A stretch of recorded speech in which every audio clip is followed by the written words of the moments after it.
Okay, folks, we want to welcome you. This is the last and final segments of today's program. Today, we try to extraordinary bring some pageantry into what is happening in Liberia.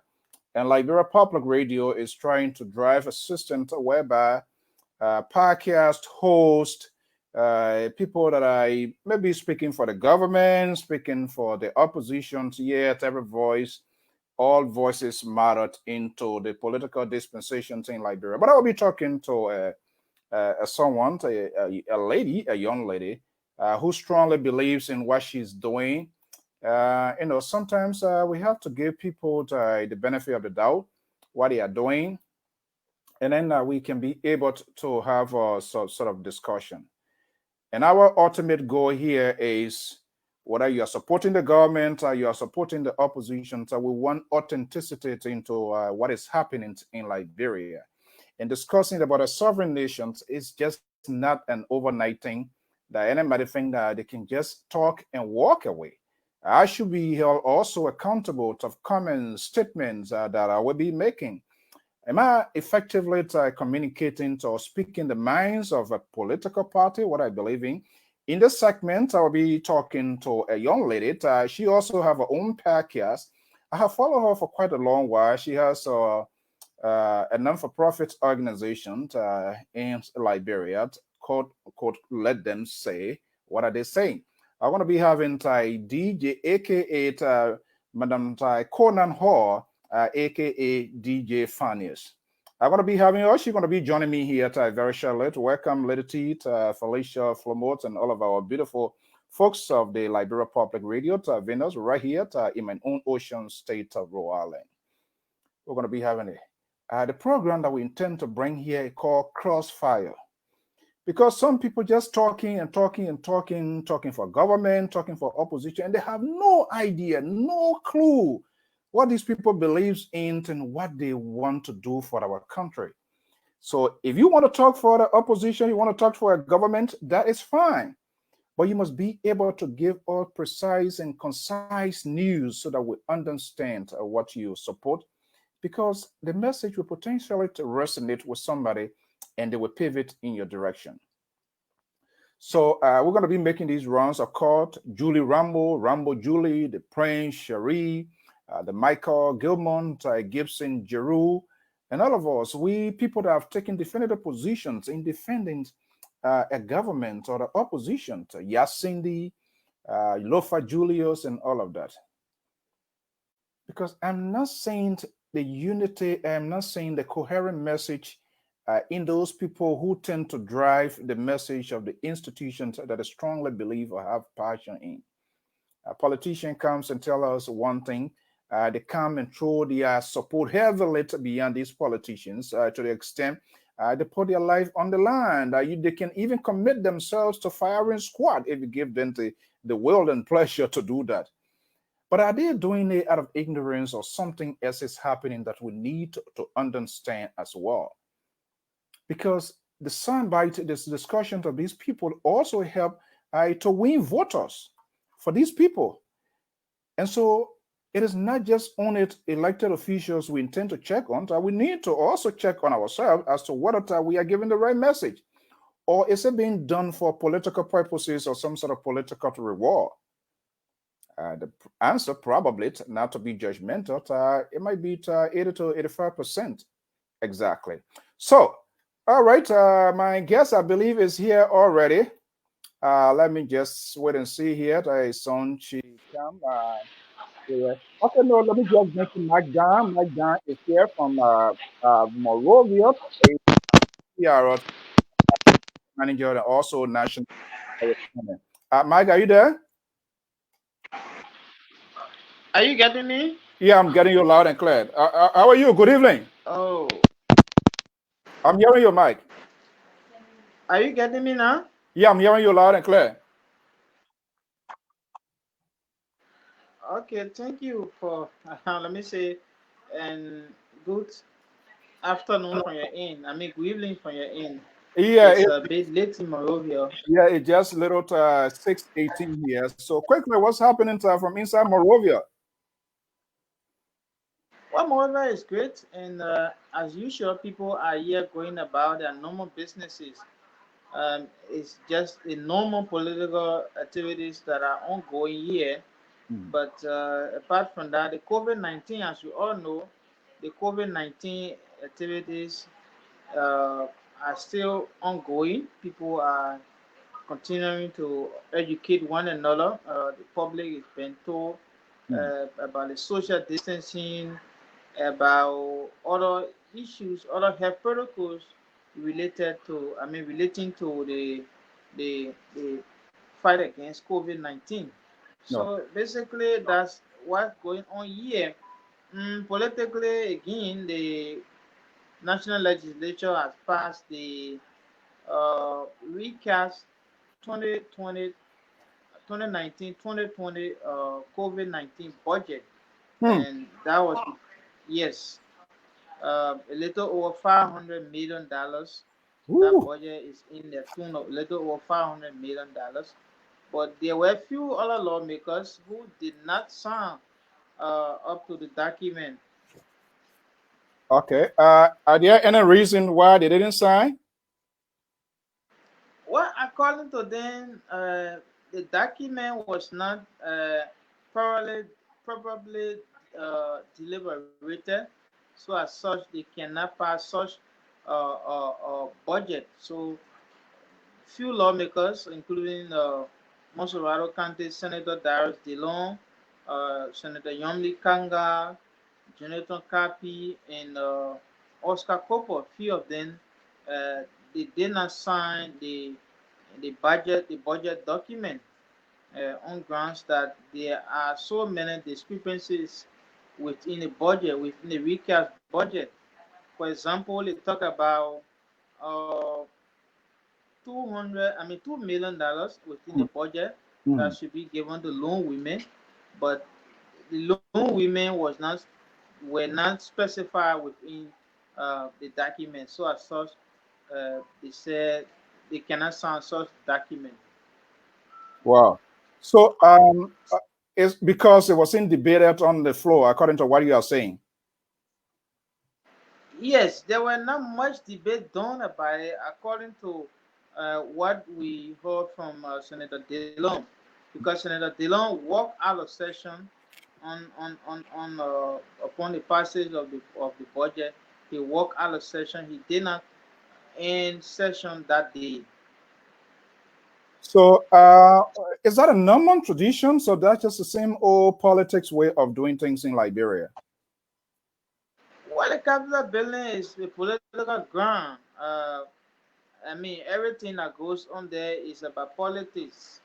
So whether or not it's in the favor of the citizen or even in the favor of the president, it has to do with politics. So it's a usual thing that politicians will usually do uh, about issue whenever issue goes to them at the Capitol building. Well, what is the latest up-to-date information that you can tell us relative to the COVID-19 in terms of cases? Any new developments so far? Yes, currently we have 265 confirmed cases. Uh, Out of that, we have uh, 141 people that have so far recovered. Also, we have 98 active cases. So that's the latest. 26 deaths so far. 26 people have died so far since the virus outbreak in the country.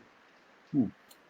I've been talking to folks, sources are telling me the senatorial special election will go ahead as planned. What I've been hearing is around December the 15th. Is that sort of a talking point unfolding in Liberia? Yes, many people have been talking about it because previously the National Elections Commission has said that because of procurement policy, because there are so many materials that are not being procured. As we all know, the COVID-19, there have been travel ban across the world. So they should have procured some materials from Ghana, but they cannot do so because of the traveling ban. There's no flight going in and out. So as such, they wrote in the legislature asking for additional time. But people are contemplating on December, probably at that time the COVID-19 have subsided. So this is what they have been thinking of. But they are not being the specific date yet Yeah. as to when the senatorial election will be held. All right. But from all indication, by December, it could be just a special kind of election because by law, postponing such election is dangerous to the That, political activities of the country. yeah, that could. So that's why many have been thinking. All right, that could also bring a constitutional crisis. So the history seems to repeat itself. In the last time during the Ebola crisis, you remember it was extended to December. So I don't think people are really strange or foreign to what's going to be happening. definitely that's the same thing that happened in 2014 when the election was postponed from October to December 20 that year, and it's similar crisis that we are heading to gradually because of what is unfolding now with the COVID-19 activities. Already, schools have been stored, significantly affected. There will be no promotion in high schools and other educational areas because of the COVID-19. It's just few universities that are continuing their learning process online, including the AME University and other few universities. Apart from that, schools activities are already stored, and parents are being given assignment for their students. I mean, for their children, and the Ministry of Education has said that there will be no promotion. Yeah. So again, this same process is storing the activities of the election. Wow. I guess you are following me today. I talked to Mr. Jeremiah Warport and Mr. Reginald Gori. There's a alliance, coalitions, the alliance of 11, I think 14 political parties. What does that speak to in the politics of Liberia?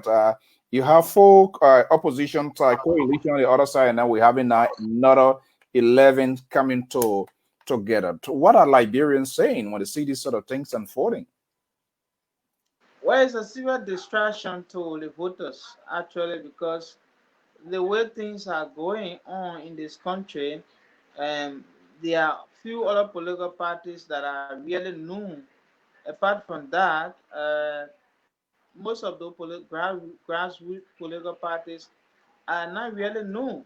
Apart from the four political parties, the Unity Party, the former ruling party, the Liberty Party, the All Liberian Party, and that of the Alternative National Congress. So these four are so far the main contender to any establishment here. Apart from that, well, people are sitting quietly to see whether this rainbow coalition they are established are going to go follow. Again, some politicians we've been talking to here have been saying that it's a clear distraction to the CPP. So, with that, is it going to be a pathway for the ruling party or what? Or are they just trying to find some sort of accommodation at the end of the day and all of them to just roll over to one political party? Because these people, like I said, it's all about gaining state power. Some want to be ministers, they want to be directors, and all of that. 50, our constitution says 51% has to be obtained by a political party. And looking at this sort of crowded fee, it's not possible for somebody to easily get the 51%. So basically, it's accommodation they are seeking towards. Well, one cannot really tell because the way things are going on, already people from the ruling establishment have been saying that the collaborating political parties, the agreement they sign and so forth, it won't last because of confusion and so forth. So by another coalition being signed, a rainbow coalition for that matter, is a clear indication that the opposite, I mean, the ruling party are going to be happy because there will not be a stronger opposition to them if sort of division continue.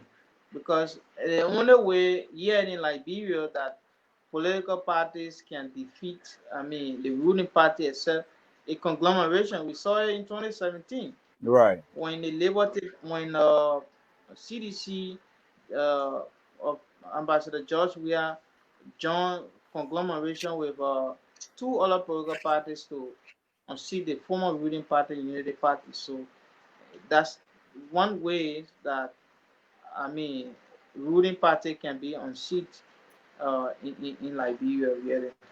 So looking at this in the political far-sightedness yet, the more political party comes into being, I believe is paving a good way for CD for the governing party. Is that the case or what? Because the probability of them infiltrating this opposition And that's what they have been doing, because at the end of the day, when the final, whoever want to be getting to the finishing line, then they just say, okay, I'm going to give my support, because these people, they want to be accommodated. Well, definitely, because when the political parties are not together, especially those grassroots political parties, whenever they are not together, I mean, it is easy that the ruling establishment can penetrate any of them, can just go among and sometimes cause confusion. And it is the confusion that the ruling party will want to survive in, because when they are not holding, it definitely means that they're going to get some, the ruling establishment will get some easy ride. So this is what they've been looking and saying that some of them been posting saying that uh, I mean they're going to get a free ride, because it is their hope that this coalition that has been signed will not last. It will short live. It won't reach before. I mean, it won't last until the general election in 2023. So, I Yeah. mean, What? What? it's a clear, it's a giveaway for them. In fact, Yeah. What is the message here? What are Liberians, ordinary Liberians saying? I listen to people from the opposition column, their supporter is always consistently to rehash what is happening within the governing party. The governing party on the other side playing the soundbite of the opposition back and forth, trying to almost like a power struggle. So are they giving the message? What is the message? you mean message from Yeah, the both the party. opposition? Yeah, the opposition's there. Well, they have been saying that the time for liberation is coming. I mean, the same old promises that the ruling establishment made when they were in opposition. It's just similar promises they've been telling the voters here. I mean, who be voters here that uh, there will be a liberation for them. And one day, what all they are going through, they will definitely ensure that their suffering will be over. So it's just basically about telling them that the good days or the days for them to uh, ensure that Liberia's uh, economy is improved, for example, is coming. So that's what they've been telling them. It's basically not about different kind of message really, but it's just the same political statement that yes, indeed, we're going to do this, we're going to do that when we are in power. Yeah. And the reason I'm saying this here, in my hands here, there are two documents. One there from the CPP. I have this other one from the Alliance, Rainbow Alliance.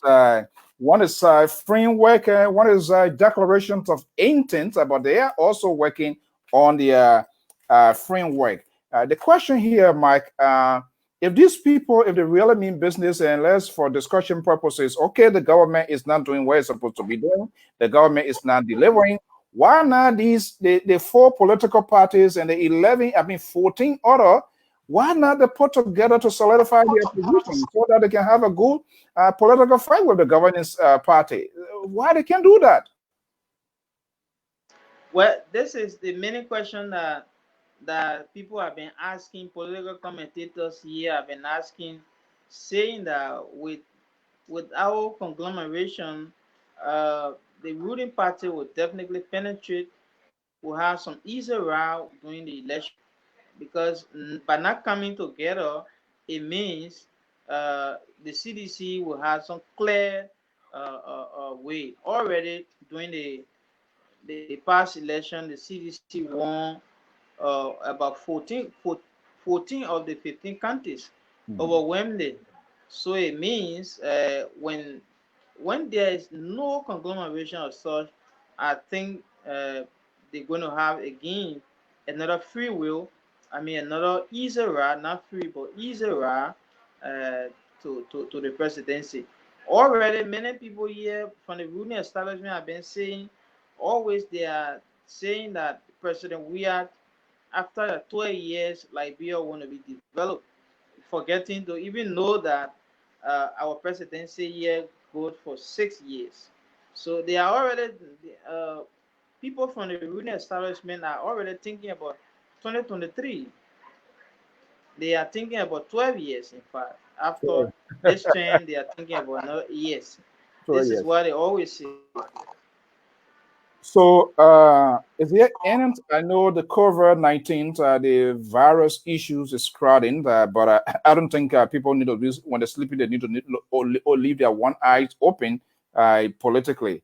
Are they doing that sort of Jehovah Witness type yet? In the opposition, the government supporters giving ration, and then at the same time, I guess that sort of Jehovah Witnessing type of campaigning is ongoing because. We know we are hearing that it's going to be in December here. Who are some of the contenders? Any names surfacing from the government from the ruling parties with respect to Moserado County to contest against Darius Dillon? Do they have anybody now? Okay, let me just talk about the four big counties: Mhm. Monserralo, Nimba, Bon, and Grand Bassa. Let me just talk about them quickly. But again, the momentum for senatorial election is not as high as the general election. So that's one thing we have to note. Uh, Already, they have been crippled. The momentum, the morale has been crippled by the COVID-19 fight. So there's not much excitement about the election, really. Especially politicians, some of them have been saying that even if election is to be held this year, some may not want to go in the race.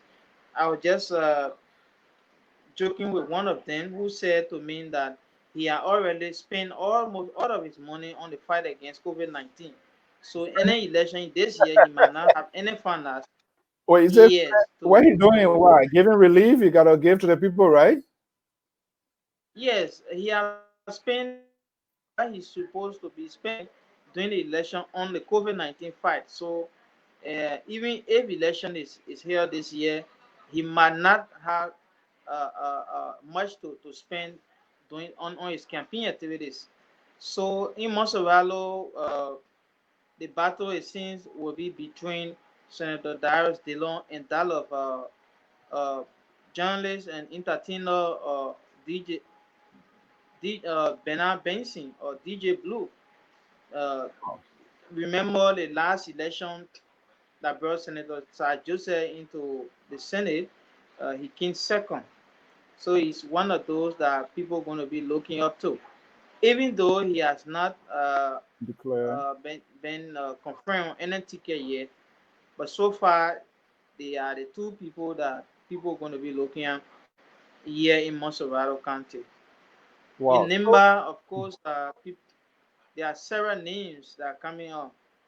Mr. Tai Wongbe of the ANC, of course, former Superintendent Edith Gongolo Ware are also been making some strides. wow. Okay. Wow. That's quite interesting. So, yeah. So, what's about Grand Bassa Yeah. County? So yeah, Grand Bassa County, we've been hearing that former pro tempore and the now Minister of Foreign Affairs is contemplating of going to the Senate. Uh, we are also been several other names have been surfacing. In Bon County, Senator Henry Yala is contemplating on re-election. Also, uh, the Deputy Speaker Moy. Prince Moi is also thinking about the senatorial seat in that area, and coupled with several other names, people that are not really known. In Lofa County, former Defense Minister Bernie Samoka has seriously expressed his interest to becoming the senator for that county. And the incumbent there is Senator George Tengbe. he is also been contemplating for re-election. So far, this is how it is. So, Except for other countries that people are not really hearing about them. Though so, people, they have some contenders there, but it's not really known like the big countries. are we talking about Senator Nyombi Kanga Lawrence? Or position is her job is at stake? Are you going to be contested for? Is that the case, or what?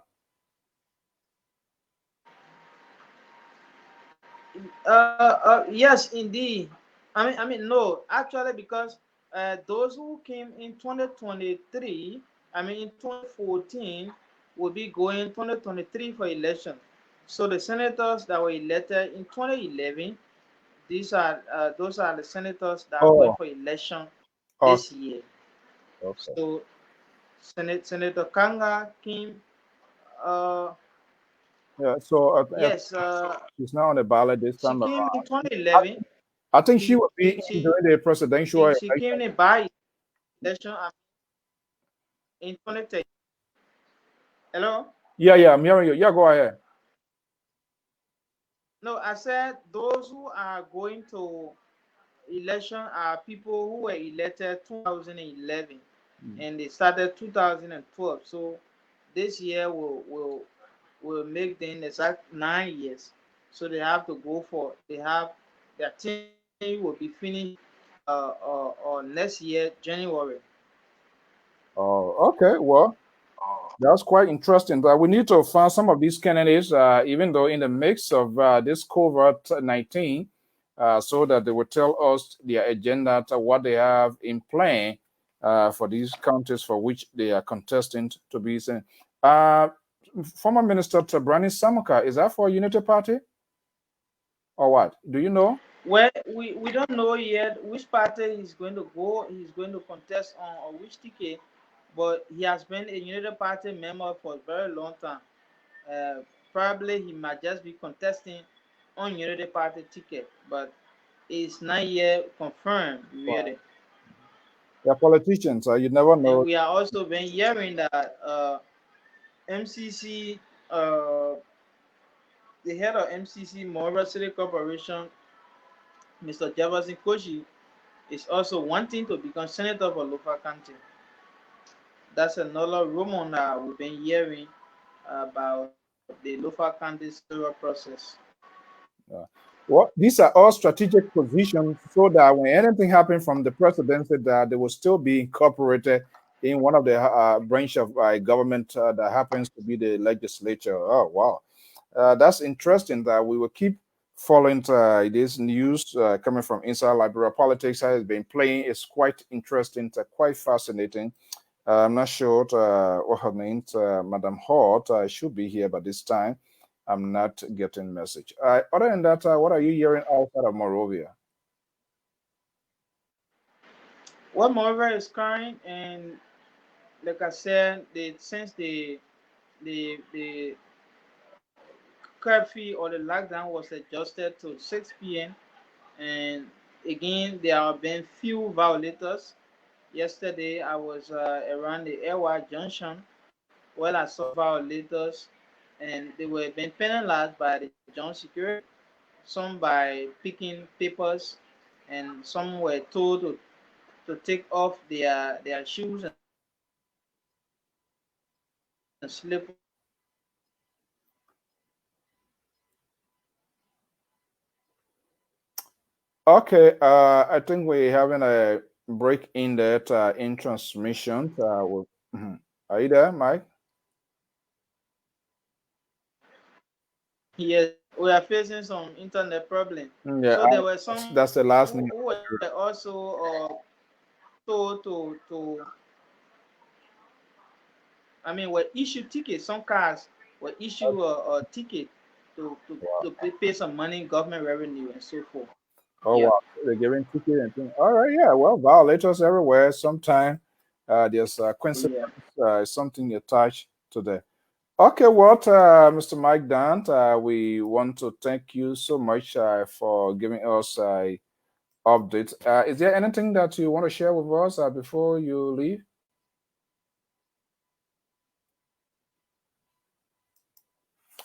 Are you there? Is there anything you want to share with us before leaving? Okay. All right. That's so far. That's Liberia. Let's just getting out there. All right. As our own Mike Dan from the nation's West African state of Liberia, from the nation's capital of Monrovia, with that beautiful reporting, giving you some tips of what is happening. Let's see it. We'll try to see it. The guest should be here, but up to this point in time here. So I'm going to give you a quick interlude of music, and then we'll try to see if we can check in with her as well. So please bear with us. Stay tuned. We're gonna get this. We're gonna get this going here very shortly. So still with us. I'm still trying to get message. The rendezvous for today. It says at 6 Eastern Standard Time is 6:35. I'm not sure what is going on, but we have communicated earlier, and there's a full consensus that she should be here. So I will try to check and see what is happening, and hopefully we can get her in here as soon as possible. Let's take a quick break here. Let me see. And we will be.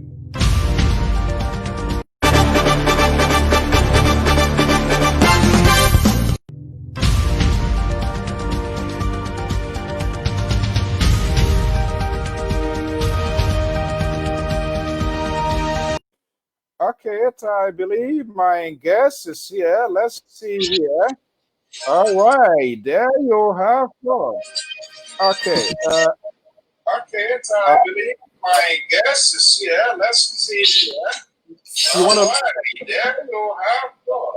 You want to lower your monitor? Sorry about that. Okay. Just load our monitor. All right. Are you hearing me loud and clear? Yes, I can hear you. Okay, there you have it. The lady herself, she was a KONAH Hall or DJ Fynest. Which way you want me to go this evening? You can call me KONAH. Okay, KONAH. All right. Madam Hall, thank you so much for coming in here. One very lazy of All right, let me get my microphone hooked up here. Yeah, that would be good. That would be awesome. So, guys, just you can stay hanging there. The lady herself is here. A Reverend Titus, Levi Titus, welcome. Jobot Mayalat. Can you hear me? Loud and clear. Perfect audio. Perfect. Hello? Yeah, I'm hearing you. Yeah, I can hear you. Hold on 1 second. Are you hearing me? I was hearing you loud and clearly. What happened? I'm hearing you. It seems I lost audio.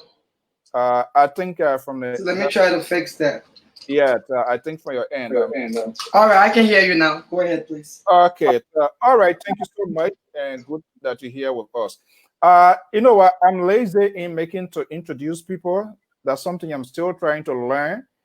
Because in the process of introducing, you can leave out important pieces of information, and that is not good. I don't like that. So it's a tradition. It's not like a ritual, but it's a tradition. We always give our guests the opportunity to introduce his or herself, and then we keep the ball rolling. So it's all yours. Okay, well, I want to say thank you for having me. I appreciate it. My name is KONAH Hall, aka you call me DJ Fynest. I'm a Liberian, born and raised in Liberia. Left Liberia, at the age of 10 during the Liberian Civil War. Migrated to Ghana. Was in Ghana for at least about 10 years. And then I came to the United States in 2000, and I've been here since then. So I'm a radio host here. I have a radio show on one of our local radio stations here, cable radio 90.7 FM in Oregon. So I host an African radio show and I play African music. I also do lots of interviews with politicians here in Oregon, and pretty much have my organization in Liberia, just trying to find myself and find my way. So that's a little bit about me. Oh wow, that's quite impressive. And to let you know, it's like I had a radar always monitoring what you're doing. I've been seeing some lot of impressive interviewed non-Liberians, people of diverse background, and I'm proud. The first time I came across that, uh, is this lady a Liberian type? Because some of us we try to still eat the okra to get our language. It's not working, but gradually we are getting there. We're getting there now. We're getting there. All right. Okay. So thank you so much. How long you been in Oregon? So I've been in Oregon for 19 years. 19 So, years. yes, 19 years. Yeah. So how is Oregon so far? Oregon is good. I love Oregon. It rains a lot here. We got lots of rain. This COVID-19, we still going through it. We still have many stores that are still shut down. Um, you got businesses that are open, but just a little bit. So we still going through the quarantine and life still going on, of course. No schooling, so I'm home busy as most mothers. So that's about it. But Oregon is beautiful. It's clean. You know, we are glad now. We're here. Yeah, on this network here, we sometimes talks on hardcore issues, some crazy talk. But believe me or not, if it is just going over the top and I'm heading ahead of my shadow, just shut me off. And I know you have the ability to do that. But we Sounds want to give our audience a sense of what we do here. This network, LPR, you know the National Public Radio. I don't need to tell you. That's the sort of style we try to model to ask politicians, individuals, all of us have something that we must all be accountable in doing. How you got into the radio business? well, I got radio is something I always, first of all, journalism, Hmm. has always been my passion. I always wanted to be or become a journalist. And coming to the United States, I came here, started college, and my goal was eventually to get into the journalism program, the broadcast program. But life came in the way, so I took a little break, had my first child, had my second child, and then I had I went back to school in 2014. 2014, I felt, I felt that I was growing older and I wasn't yet, at my level, where you want to see yourself. I Mhm. didn't see myself where I wanted to see myself. So all I was, being a mother, being a wife. So I wanted to do something and I just chose to follow my passion. Thanks to my husband, he encouraged me to go back to school.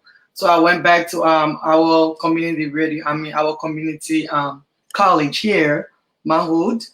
I acquired some knowledge in the broadcast field, and almost upon completion, I got pregnant with my last baby, Oh and my I got really God. sick. Who's this guy? He's not giving no breathing space. Come on. Oh no, I got really ill during my pregnancy, so I had to stop schooling. And so after I had my son, I just felt really kind of still lost. I wanted to find myself. So I went to one of our local radio stations here, Cable, and I asked them, how can I, get a program on the air? And they, with my knowledge and with their help, we put things together and I gave them my proposal for my show and took some classes with them, some few orientation, and that was it. And I got to be on the radio. What was the very first? What was your very first reaction to the issue of color? Is just undeniable, right? You know, So, I'm what, glad you guys. yeah. So what was the? Who is this lady? Who is she? Where is she's coming from? Why is she trying to, try to get out there? What Right. was the What was your initial reaction? To what was the reception that you got in turn when you had that first engagement with them? Yeah. I'm glad you asked this question because going to school, one of my major, major insecurities was the way I spoke. I'm like my accent. I don't think people will understand me. And I do have a deeper voice. Mhm. So, I can be a little bit louder and people are like, oh my God, you sound so loud. So my accent was really something that I thought was going to be a challenge.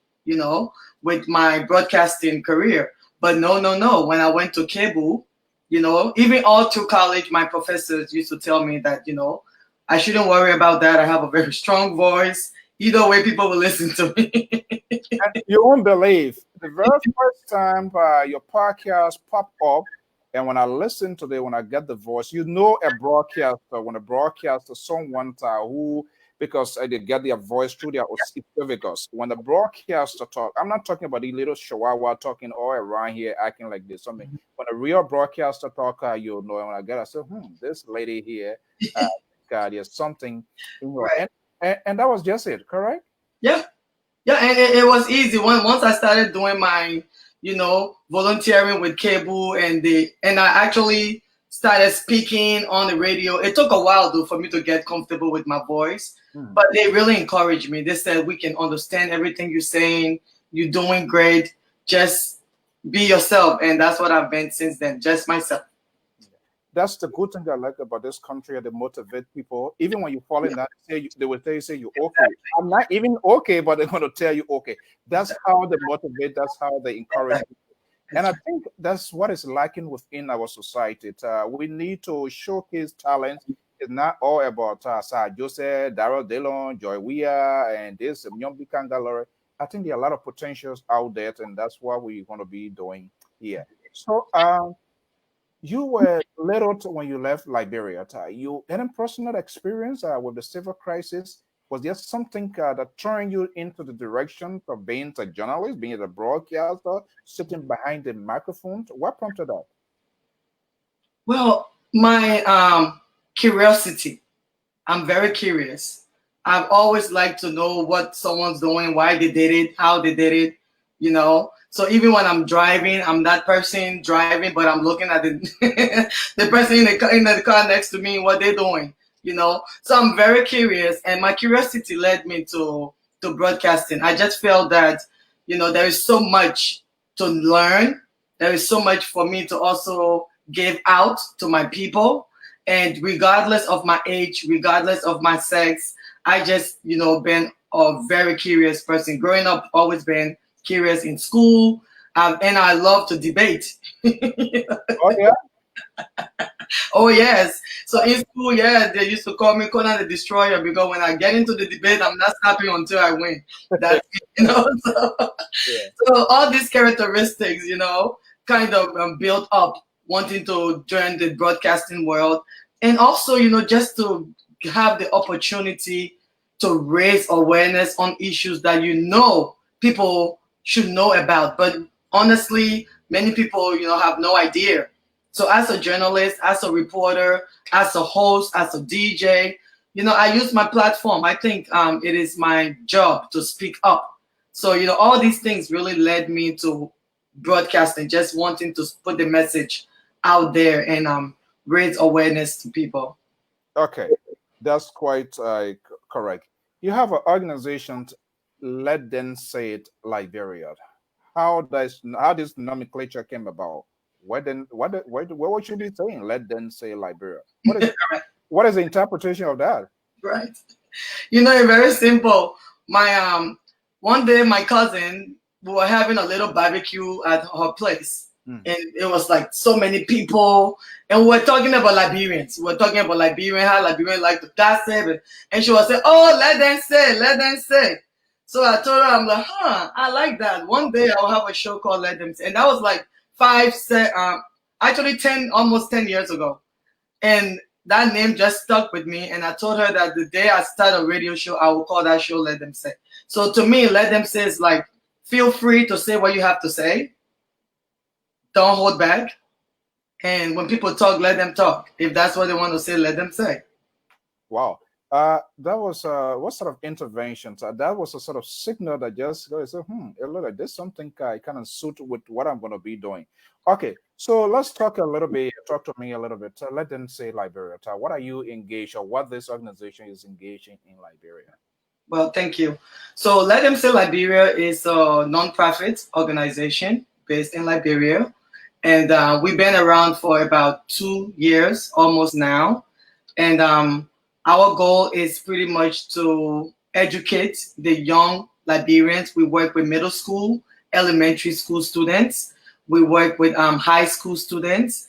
We go around in the various communities, speak with our community, find out what is the issue, what are the problems that these people are facing, and why are they facing these problems.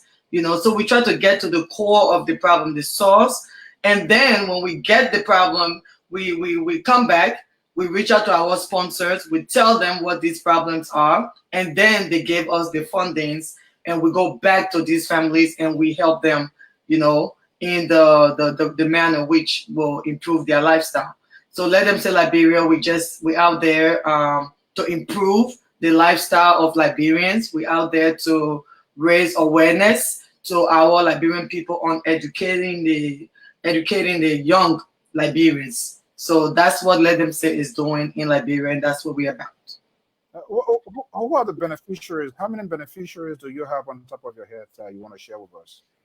Well, so I have private sponsors. All right. I got private sponsors. I got people that, sponsor our organization, and some of them don't want to even be, all of them are here. These are all American people that join me. And the people that we focus on in Liberia, we're focusing on the 62% or 65% of the Liberians, because 65% of Liberians population, we are talking about 25 years and below, So these are the guys that we want to benefit from what we are doing in Liberia. We want to let them, to uplift their spirit, to inspire them. All right. Just how Liberian people, I hate to do this, but there's a Liberian saying that say every bad soul needs a bad medicine. We don't allow stupidness on this program. The question. This idiot called Daniels, he's gone. He's not going to have access to Liberia Public Radio again. I don't know. People are sick, mentally sick. You gotta get prepared. I get people attacking me a lot. So yeah, no, but I don't take nonsense. I mean, I try to be very much intelligent, but you know what? These people, if we continue and consistently allow them to just have their way, they pollute society and they initiate people. That's how you see this witchcraft and all of that. Nobody call you here, but he's gone. Maybe he can come with other name again. I just want to point out he's been black already to Daniel to Roosevelt, Soba, and whatever name. He got a country name, so he behaves stupid. Maybe he's somewhere in a mountain living there and having access to internet. I'm not going to get that distracted. I don't usually do that. I'm sorry if this is something. I don't usually do it, but there are some people here who are taking time. You do not have to agree with what everybody's saying here. Right. Come clean your wax from your ear and learn. They don't want to learn. So, okay. Let's get back to our baseline here. Folks, this is not something I usually do, but sometimes it is necessary. And like I said, like brother man say, every bad soul needs a bad medicine. So I see how you try to, if you use cold water, it will never get you. My grandma used to find a real hot water that can get pig skin remover. When they put on you, when you hear one sound, you go over the roof, you come back, that's so it's gone. Okay, so he doesn't want to be part of the conversation. That's okay. All right. So we're gonna be taking your comments, article questions throughout our Facebook feed, but I can tell our listeners I need respect. You can disagree with the person's opinions, view, but I would not accept anybody showing some sort of disrespect and being want to impose his or her will on people here. I'm not that type of person. I cut it off right there. I don't too much in this stuff here. So you started podcast, Facebook, right? Yes. Why? So I started Facebook podcast to pretty much just to know my Liberian people, because I grew up, in Ghana, and although I was born in Liberia, my mom, my dad are Liberians. I left because of the war. I didn't grow up much around Liberians, So when I came to the United States, I started, hanging out in our Liberian community. I started learning a little bit. about Liberians.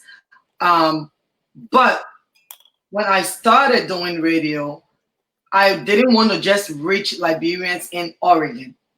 I wanted to reach Liberians in Liberia because those are the people that I want to talk to, because the people in Liberia.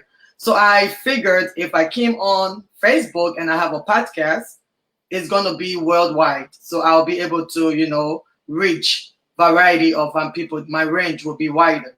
So that's why I came on Facebook to have the opportunity to reach more people around the world and reach more Liberians as well. Okay, I don't want to be judgmental, like I say here. Let me go to this person question, concern, Yeah.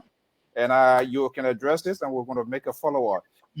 This is Patik Take Water Inside. Water Inside. You seems to be familiar with that name, KONAH. No, I just see him here. I've been looking at a post. Okay, so all right, is she a professional journalist or a government supporter? Question mark. Is that a legitimate question for you to answer? It is. I'm glad you asked that. Okay. This is a good question. Yes, I am a journalist. I classify myself as a journalist. I got the qualifications, of a journalist. So and that's what I do, journalism. I do journalism, I interview, I talk, I do research. So yes, I classify myself as a professional journalist. I speak Liberian politics. I support this present government, but I am not political, what you call it, or governmental, journalist or anything that way. No, but I am a journalist. So, Intolerant Water Inside, I love this name here, my boy. Is she a sedition journalist? Please answer. I'm asking there. So, are you a sedition journalist? I don't know whether they get a Liberty Party journalist, they get CPP journalist. I don't know, but hey, are you a sedition journalist? First of all, I don't know what that question means, because you just said, my brother. I don't know if we have different, parties, journalists or something. And I'm not in Liberia. I don't live in Liberia. I live in the United States. So I don't go under nobody rules. People in Liberia, I don't know anyone in Liberia personally for me to, say that I'm a CDCN journalist. I speak about this government because I believe in his policies. I believe in the pro-poor agenda. I see where it's heading. So I try to support it as much as possible to encourage my Liberians to, to gain hope, because I see that hope has come for Liberians, and it's hard for us to accept it because of all of these, extra people around us trying to discourage us. So I'm not a CDCN politician. I am a supporter though of CDC. That's 100%. So let's see it 100%. There are a lot of opposition. We have the opposition. We have other people. How you came to the conclusion to be to interpret these pro-poor agendas? Was there any apprehension? How long to give it a thought? I did. I listened to the president's speech when he took in his presidency. I listened to his speech.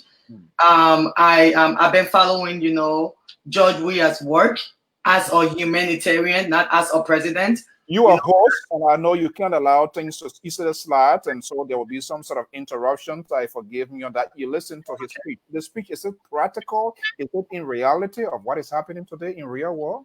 It is. It's very, very, very practical.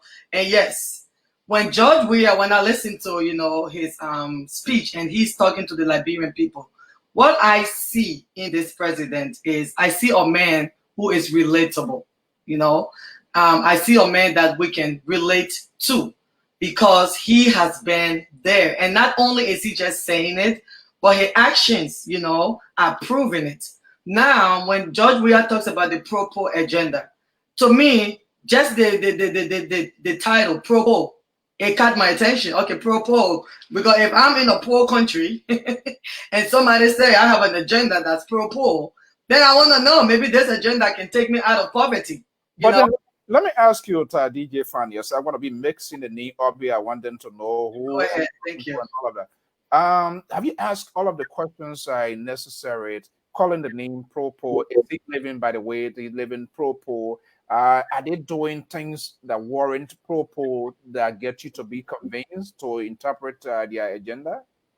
Well, like I said, I've heard the president spoke. He explained the agenda to us. He let us know what the Propo agenda is about.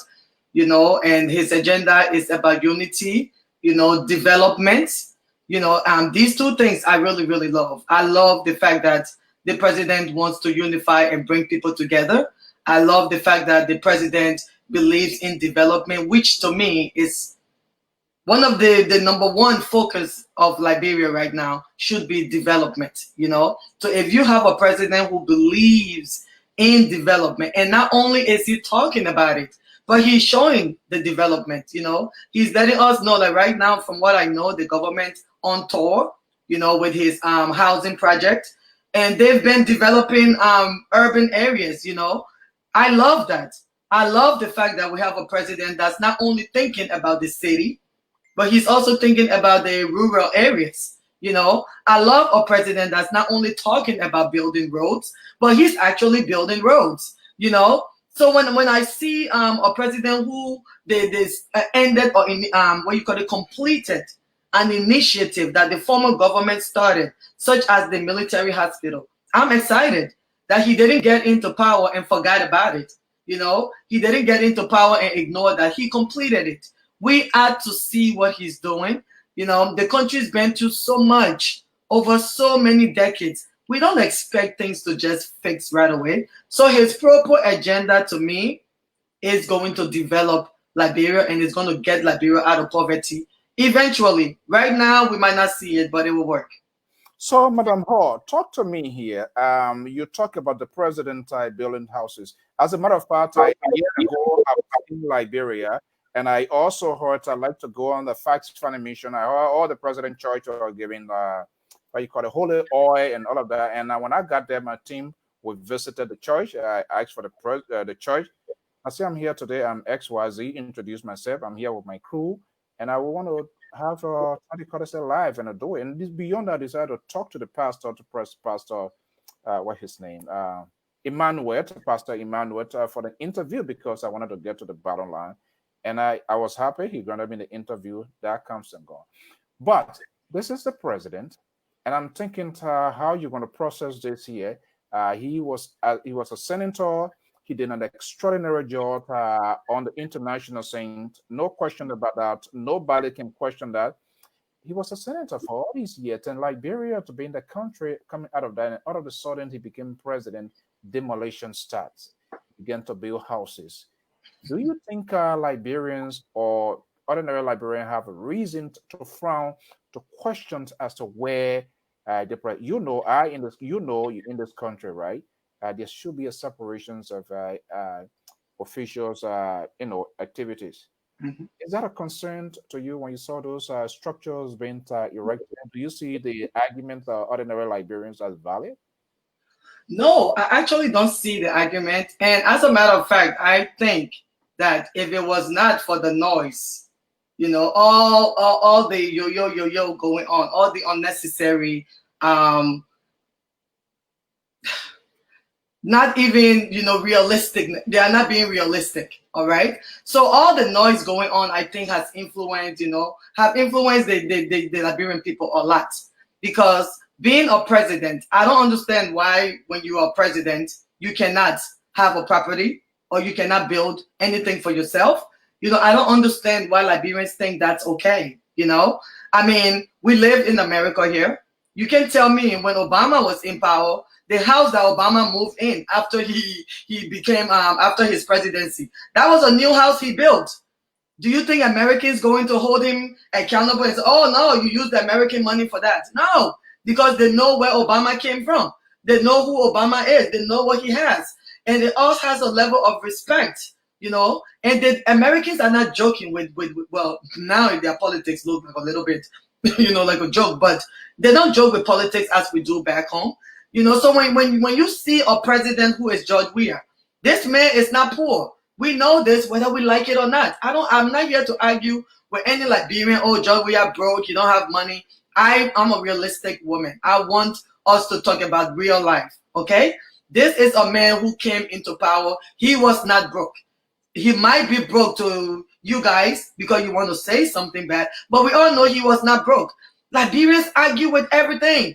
Even we can see the man's wealth. We can see it on every website. We can see it. They will still argue that it's false. How can you win such an argument? You get me? So to me, when George Weah came into power, he's not a broke man. He's not a poor man. And if you have a president who wants to develop, he's not building it outside of Liberia. He's building these structures in Liberia.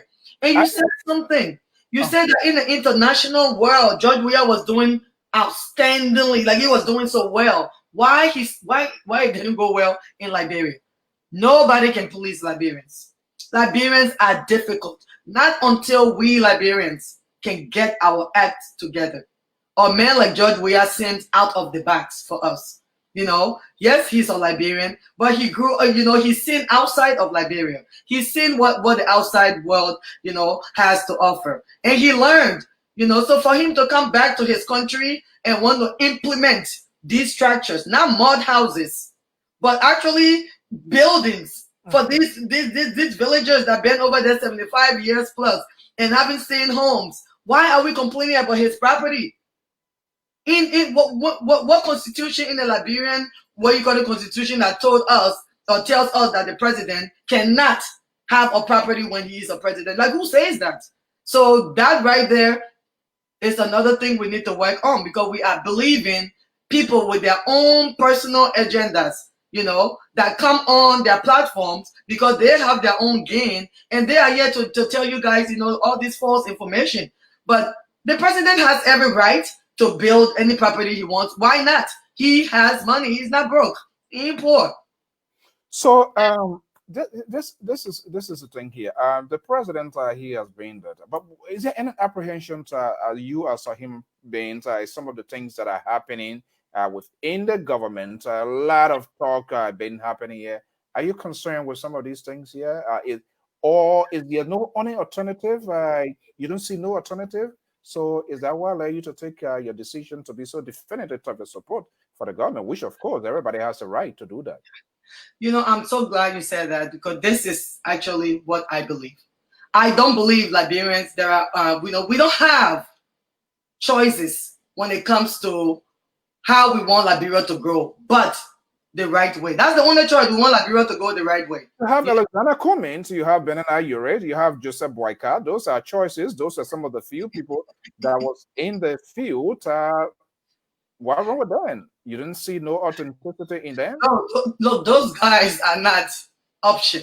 These are guys that have been around since the 80s.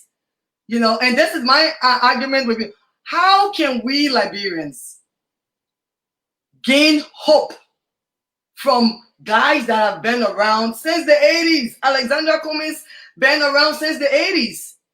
This man has had so many opportunities to brand Liberia, to fix Liberia, to help Liberians. Mr. Yuri, all these guys, they've had opportunities. Their time came and passed. Let someone else do the job. They are not competent enough to do it. Alexander Cummings, he is not capable of becoming a president and really fulfilling his duties. You know why? Because Alexander Cummings has no plans to improve the lifestyle of Liberians. He only has plans to improve his pockets. That's what I see. That the CDC-led government prior to the election up to this time, was there any strategic plan that you saw from then for which you are moving, you are pivoting into that direction? Oh yes, I did. When before Salif became a president, she came to Oregon. That was 2006. Madam Salif came to Oregon, and I was one of the Liberians who were there. We were part of it, and I listened to what Madam Salif had to say. And I must tell you, if I were to be into politics, then I would have supported her, because I thought her agenda was really good. I thought she had a great plan, a great strategy, how she wanted Liberia to recover from the war. And did it happen? It never happened. I'm still looking at my Liberian people. I'm still looking at young girls. Madam Salou spoke about young girls. I'm still looking at young girls today, you know, being raped and the perpetrator going free. Is the president looking at the young girls you are making reference to today? The president is. The president is looking at these young girls, and this is part of the reason why he's trying to get them out of poverty, because it all has to do with poverty. You know, we need to know that if we get out of poverty, if we can work, if we have jobs in Liberia, and how are we going to have jobs in Liberia if the country is not developed? That should be our first step, development. Do you believe in consistency from your leader or somebody that you support when they say something that they're going to do it? Do you believe in that? That's why I love George Weah, because that's what the man is doing, consistency. Yeah, it's not happening today. Yes, it's happening today. So then how can you counteract the point raised here by What Inside? President Weah promised us, we, his supporters, war crime code. He seems to be in your direction here. But I think objectivity is factoring in right now. So let's see whether you're going to have a divided party, whether you're going to go one side of CDC or CDC agendas and whatever. Okay, let me go to the question here. President Weah promised us, we his supporters, war crime code. Where is it? Are you aware of that? He promised that. You know.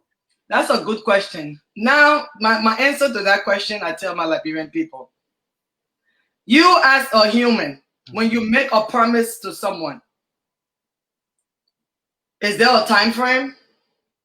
The George Weah gave Liberian people the time frame of bringing war crime code to Liberia.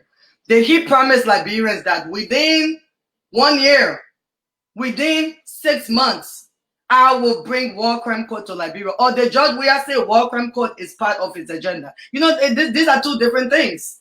So if a president tells you he's going to bring war crime code to Liberia, did he tell you that he would do this within his first year or first 2 years? No.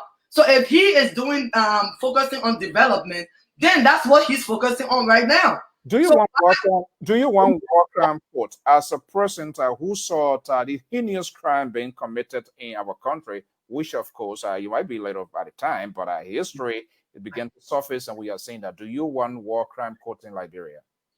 Yes, I think Liberians deserve to have war crime code in our country, you know. But right now, I don't think war crime code should be the focus. If I was in George Weah's shoes, I definitely would not put war crime code before development. That's impossible. What is a tangible reason for that? Because war crime code will not bring jobs to Liberia right now, and we need jobs. Development will bring jobs, not war crime code. Do you as an individual, do you have a definitive time within, like you say, and that's a very valid argument. I've been checking around. That's what the president said, but he did not say in my first term, in my second. Yeah. So that's a good political argument, successful in making that argument, clever it in getting to that point. But do you have a definitive time as to whether KONAH thought been supporting this president, and this president said he will bring in war crime codes? Is there any definitive time that you have within that if the president can no longer come up with that, you're going to say, no, this is not the direction that we're going? Do you have your timeline? I want to know your time. Yeah. I think right now, because my timeline is the first 6 years of President Weah's presidency needs to be rebuilding and structuring Liberia, which means that this president has to bring jobs to the Liberian people. And he can only do that if he develops the country by building roads. Roads is such an essential part of development.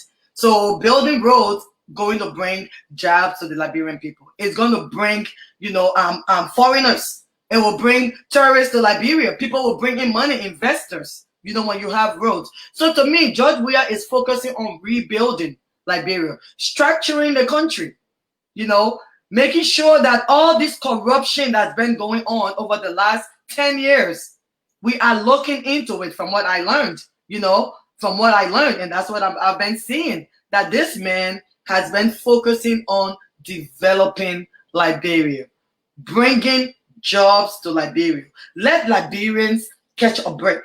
Let the Liberian children catch a break. You know, war crime code will not help the Liberian children right now. I mean, how is war crime code going to help the Liberian children? No, war crime code will not help them. But what will help the Liberian children? If these kids can drive to school, if these kids' parents have jobs that they can actually pay their children school fees, not war crime code. So I think that within the first 6 years, the president is on the right track with putting Liberia together. He's working with the government, every sector, the private sector. He's working with all the different political parties. He's reaching out to them, dialoguing with them, you know, bringing democracy into the country, making sure Liberians are comfortable to speak and say what they want to say, you know. So these are things as a president you're supposed to do, I think, in the first 6 years. Now, after 6 years, the second, because you know he's running for the 12 years, you know, so the second sector of his presidency, then I will expect to see George Weah focusing on these, you know, secondary issues, because these are secondary issues as of today. What you are outlining here, that seems to be the primary issues of the CDC-led government, and the oppositions or other folks, their talking point is secondary. That's not a priority. Exactly so. So the war crime code, that's the second phase of his presidency. So we need to be patient with this president. The man is on the right track. So somebody listening out there, some people be scratching their hair, and there is I'm trying to borrow their words, which of course you as a podcast host, you are familiar with that. And sometimes it's amazing when I follow you and see people reacting on your post and you laugh. I was like, well, who is this woman? Where is she from? Somebody's thinking that she is a pay agent. That's the label, that's the stigma they are putting on people. So let me ask you here, since I have you here today, are you a pay agent? No, I'm not a pay agent. I don't speak. You hope to be a pay agent. Are you serious? No, I do this because I have the opportunity to speak to my people. I do this because when I was 10 years old and the war started in Liberia, I did not understand why people were running around. I did not understand why bullets were flying on top of my head. I didn't understand why the person next to me, you know, fell on the floor. I didn't understand so many things I saw at the age of 10 in Liberia. And I always said to myself that if I ever get the opportunity to help the people that I see here today, I will do that. And I felt like God brought me to America for a reason. He gave me this platform for a reason. So my voice is my strength, and I will use it to speak for my children, the children in Liberia. Because when I was 10 years old, and let's put it into context here. Is it for the children or is it for the governing party? It's for the future of the children, because that's where George Weah is leading. You know, that's what I'm seeing. I'm only supporting Weah because I see his goal. I see his dream. I see his vision. That's why I'm supporting him, because the vision of George Weah will lead the Liberian children to a better future. That's why I'm trying to tell you guys that he is the hope for the young Liberians, and these are the people I focus on. How do you classify the opposition? Or do you see this as a personal vengeance or some sort of hatred against the president? Is that something that they do not like the president, for which you think is happening today in such a divisive politics in Liberia? Is that some sort of, do you see it that way? Yeah, you know, I think the people now that started the whole politics in Liberia, they are dead and gone, and that knowledge also died with them. So the people now that Liberia has in the political field are not efficient in their field, you know. So they are very disappointing to the Liberian people. So right now I feel like when you look at the political sector in Liberia, it's like people trying to do something that they have no clue about. So maybe they need to learn more about the Liberian constitution. How can we follow this constitution? Because I don't think they are following the constitution. I think they are just doing freestyle. When you make of this here, those who are going to be on the other side, and the reasons I'm pounding these questions here, that because you are in the institution, and like I said, we are planning to have a show here called Crossfire. And I hope some of these people that are hosting, that are supporting the government agenda, the opposition, they will come out, because they too need to be held accountable of what they are doing. People talk about 16 billion, people talk about 25 million to map up exercise. Does that factor in? Does that bring any attention in terms of wanting to know what happened, or is it another side of a distraction? I think it's another side of distraction because these issues didn't just happen today. These are issues that been happened over the last 5, 6, 7, 8, 10 years. So when you have a new president in power who is focused on rebranding and developing the country, and you have because Liberia is a country that I've learned that the oppositions are not just regular opposition. Oppositions normally come out when people are doing campaigning. When you're campaigning, then you have opposition. But Liberia, the opposition is all year round. These guys and these oppositions are filled with hate. They are being personal. There's a difference if you're an opposition and you're talking on, the government needs to talk about rape. We need to make sure we got laws on rape. But when you are an opposition and you are focusing on the president's personal property, that's not an opposition. You are an enemy. Okay. Let me just, I just kicked somebody off yet. I don't usually do that, but I'm moving forward.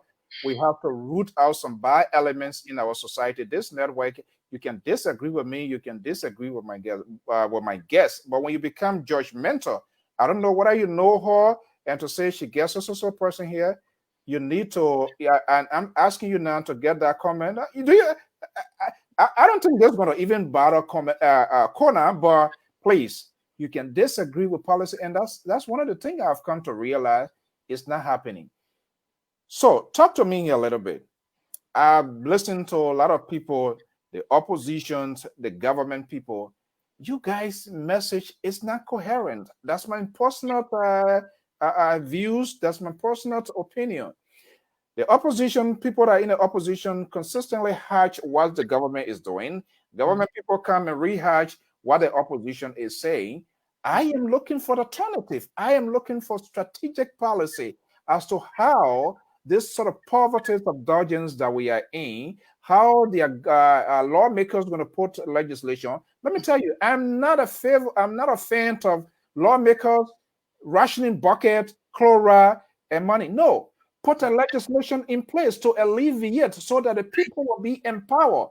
Government people are not doing that. Opposition are not doing that. So how can we believe and trust and do business with you guys? KONAH, talk to me. Yeah, I'm glad you asked that because one of my main focus is the educating the youth on good leadership in Liberia. Liberia, the young generation, of which are 65%, we need to let them know who is a good leader. What makes a good leader, by the way, because like you said, we have leaders in Liberia that buy rice. When I first started politics, people used to tell me this, that, all you need is to buy rice for Liberians. And I thought it was a joke until I just started seeing this with my mom would say, too, I bought. And I'm very, very disappointed. Both they are doing it, correct? Can we? Yeah, both parties, exactly. But have you called them out on your platform? Have I called them out on my platform? The only reason that I don't speak against, for example, if someone like Sir Joseph is giving away, buckets and all these things, I will not call Sir Joseph up because I remember during the Ebola times, because we were one of the Liberians that really fought hard in Oregon for Ebola to make sure we send money and things in Liberia. Sir Joseph, I remember, was one of the guys that name kept ringing for what he was doing for the Liberian people. When you have love for Liberia, like someone like me, I have love for my country. I pay attention to the people that are impacting the Liberian children. How was Sir Joseph impacting Liberia and why? And then I learned about Sir Joseph. Like Sir Joseph is a humanitarian. Before he became a senator, he is a humanitarian.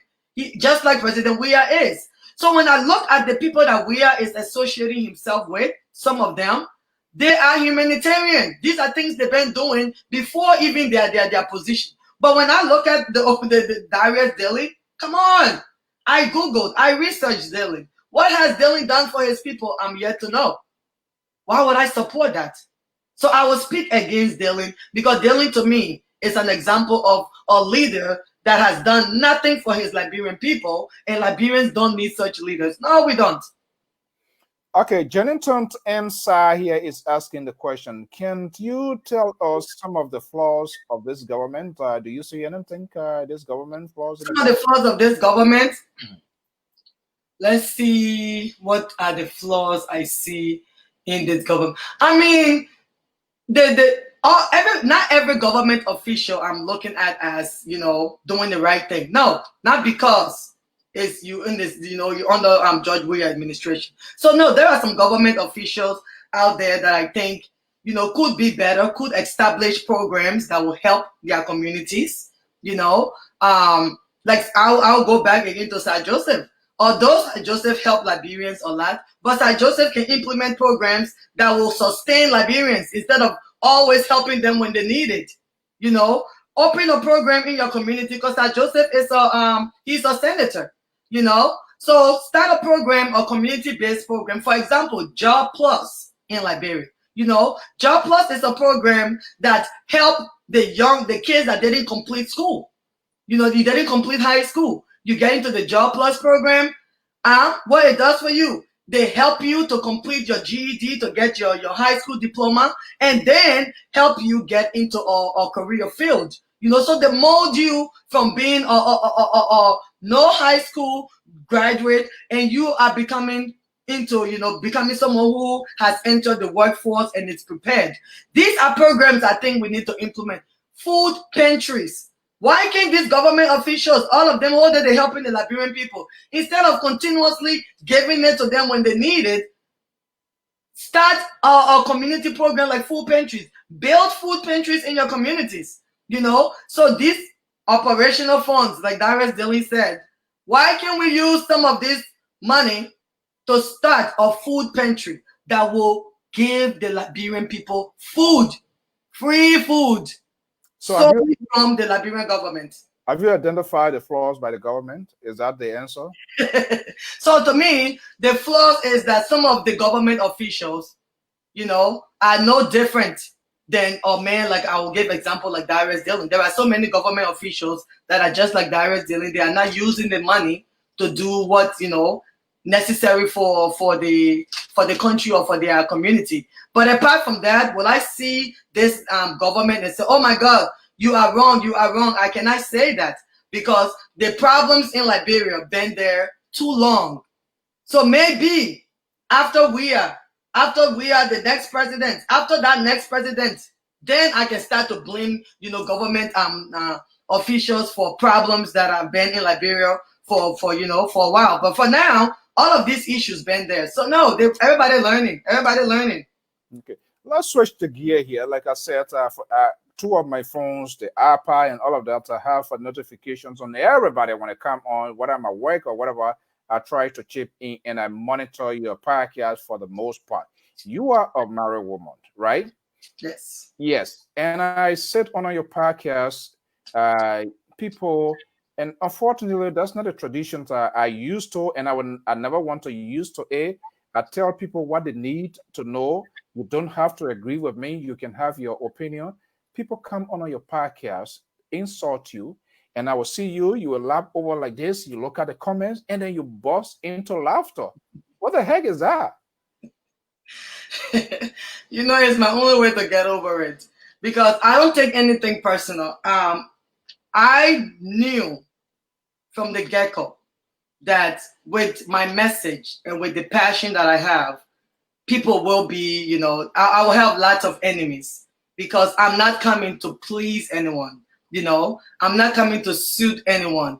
And I'm a very free woman. I dress the way I want to dress, you know. Like right now, I want to look professional for you.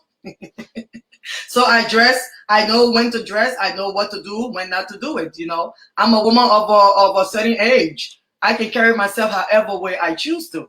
So because I speak on politics, I get so many insults. And the only way for me to get over those insults, I have to laugh at it. If I don't laugh, then I will have to cry. So I gotta laugh. Uh, do you, after your podcast, do you go and see some of those comments? Your husband had ever had an opportunity to read some of those comments? Let me just say on years ago, my husband don't read no. My husband actually don't come on Facebook. He's not on Facebook. He only comes on Facebook if I'm on live and I say, baby, please share my work or create a watch party or something for me. But he's not on Facebook. So I created my husband Facebook page. So I don't want to manage that page. Everything on the page is me. Now he don't read no comment, but the only comments though that got to him, he couldn't stop laughing when Prophet Key said I got a 20-pound patata. That comment got to him. He actually thought it was funny. Oh my goodness. So that's one of the times I actually saw my husband laugh. Like, oh, so you rather laugh at with the comments? So yeah, but he don't think, he knows me. He knows what we got. We don't think nothing personal.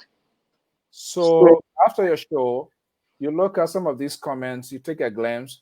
When you go to bed, you wake up, that's the end of it. You don't go back, you don't bother with it. Never. I've never taken any comments personal. I don't. I understand. I actually see we Liberians as victims. I think we are all. We've been through so much as Liberians, and I understand our differences. I understand our pain. I can understand why people will see me as someone who's being paid to speak on behalf of WEA, and it breaks my heart that I actually have to explain myself.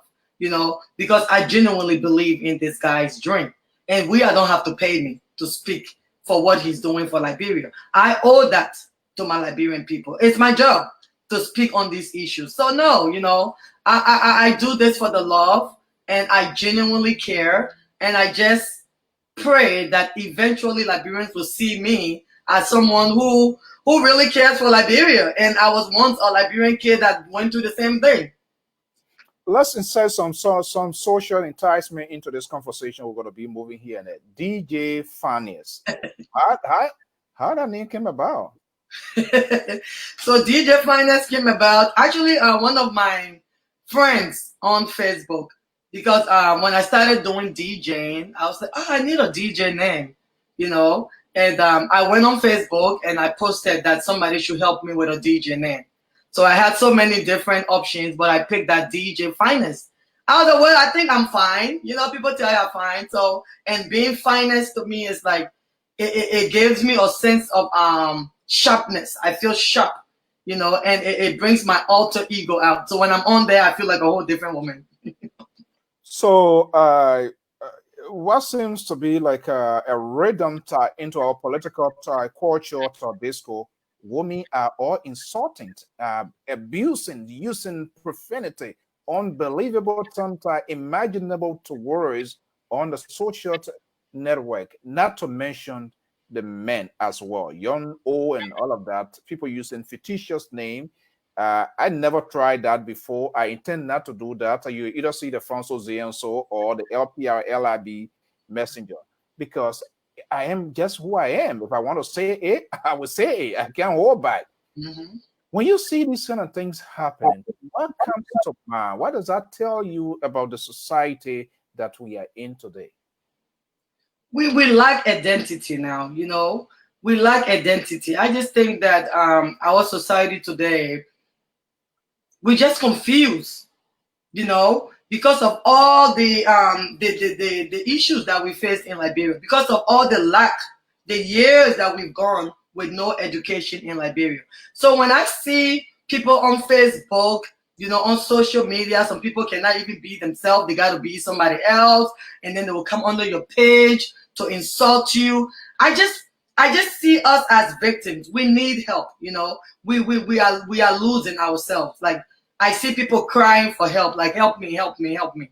That's why the government needs to start some kind of mental, health department in Liberia to really help people, evaluate our mental stability in Liberia, because we really lack that. We need help. So that's what I think. I think it all has to do with our mental stability. Let me acknowledge one of our friends and brother. We all started with his whole LPR, later on transitioned and started his own network before he was called to serve his country. I'm talking about the Director General of the Liberian New Agency, Kwame Opa Weeks. I've been seeing some really fascinating images, unbelievable, changing the landscape of the media industry, taking the news to the people instead of the news coming. That's the beauty, that's the uniqueness of this year. And as so far, he's doing a great job. I hope people should not frown on what he's doing because these are ills in society that we need to know about. Today's society in Liberia and every other way is compound complex. It's not just all about the three branches of government. We have social issues, we have moral issues, we have economic issues. If those bottom top things are not addressed, you take Bill Clinton and take Hillary Clinton and make them president and vice president, Liberia was still, I don't care what you do. Still be destination. Because we just do not address any other thing. Your passion that you have in promoting and in preaching the government's agenda. Has anybody from the government side, GOL side, reached out to you to do what you are doing? I wouldn't say they've reached out to me to do what I'm doing, but they've reached out to me to appreciate what I'm doing. So I've had people say thank you for job well done, or thank you and keep doing what you're doing. So yeah, I've had government officials from very high ranking reach out to me to say we appreciate your hard work. Any future reward in terms of what you are doing? No. Nothing I'm doing is about reward. I don't want no reward. And this is one of the reasons why I don't respond to government officials when they actually write me. You know, if I should go in my inbox and show you, you will see that most of them write me and I don't respond. I don't reply because I don't want any obligation. You know, I don't want anyone to think because I speak for CDC, I owe you. Like, no, I don't. Because I might say something that the CDC doing wrong and you might not like it, you know. So will you ever come to that point? Yeah, oh yes. If the government doing something wrong, like for example, what her name? What's the lady name with this rape? We know with the lady who they were speaking about trafficking, human trafficking. Yeah. Maurice something in Liberia. You know. Yeah, I'm against that woman. I don't care what the CDC government want to put her in. I think she's wrong. I think that lady don't need to have any ounce of job in Liberia when it comes to working with children.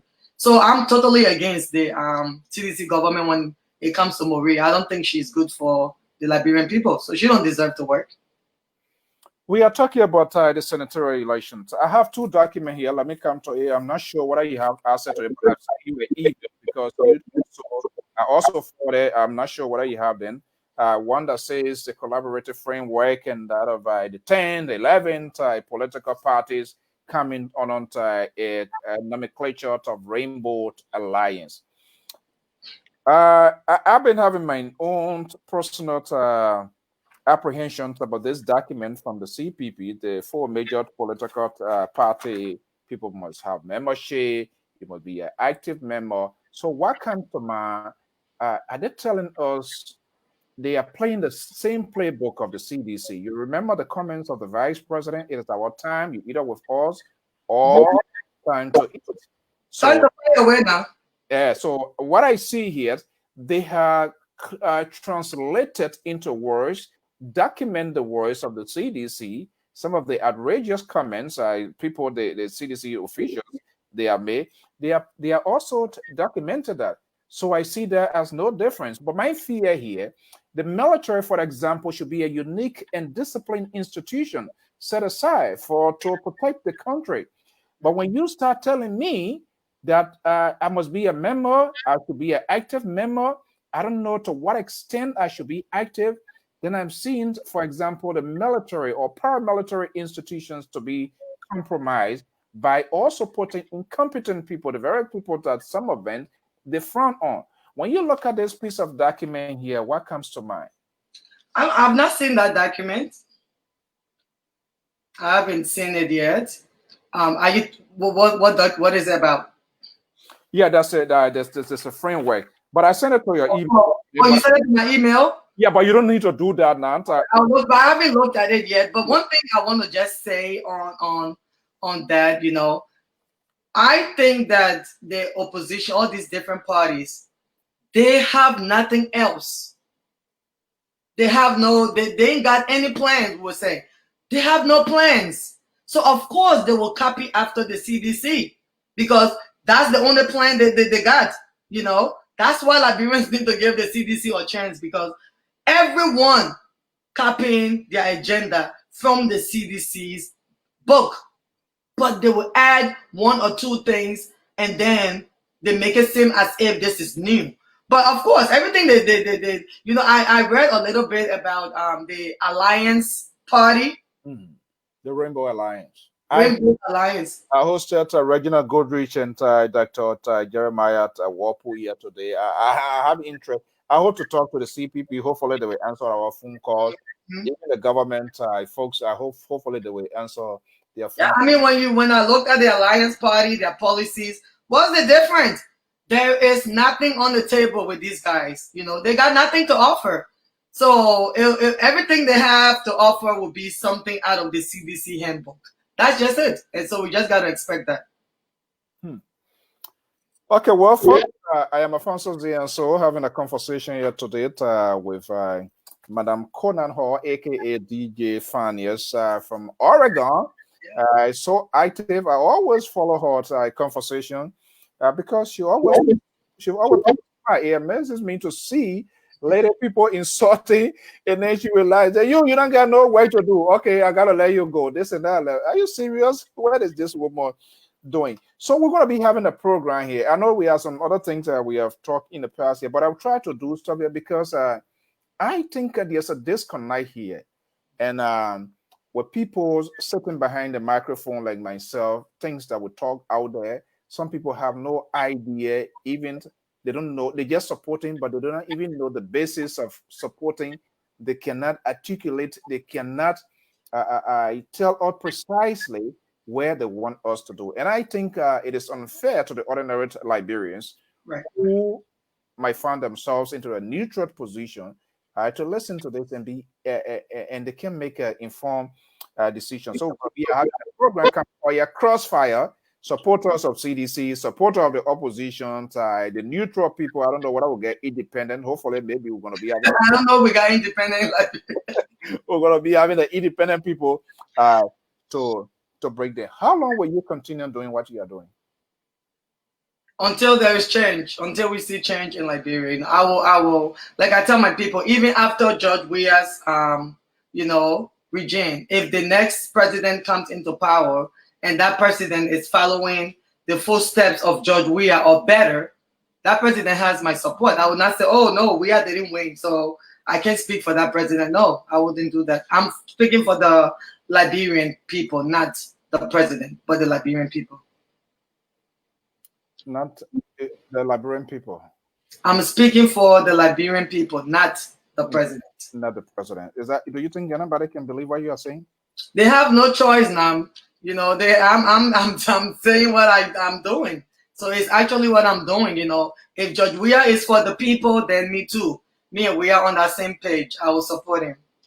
Is that a clever way of saying you are supporting the president, not necessarily children, but the president? He is the chief executive. That I know. So I support his agenda. That's for sure.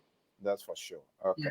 All right. So now how this is a sanitary election is at stake. I'm hearing folks are telling me that maybe around December, the opposition column saying Senator Darius Dillon as the change agent. That's something you disagree with, right? Yes. How can Dillon be changed? Look, Liberians, please.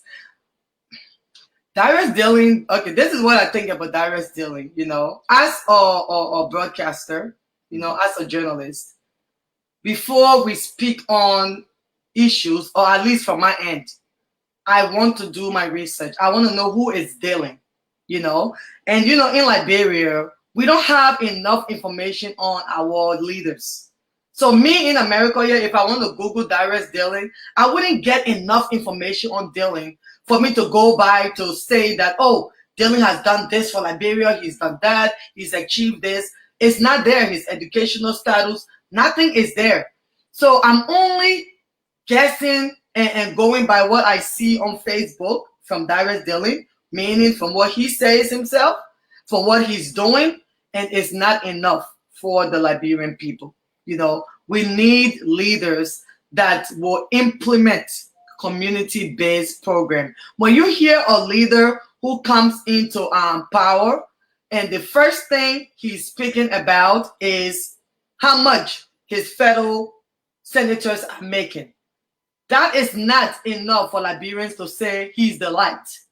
By you telling me what a senator is making is not helping me in any way. But by you bringing change to what they are making will help me, you know. So if Darius Dillon, as a senator of Montserrat County, instead of fighting against his own government, he has to work with his people.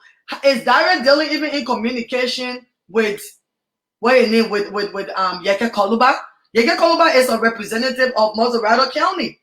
You know, how are they communicating to help Montserrat County? What are they doing for Montserrat County? Is it enough? Is it enough because Dillon has told us that the senators are making certain amount of money?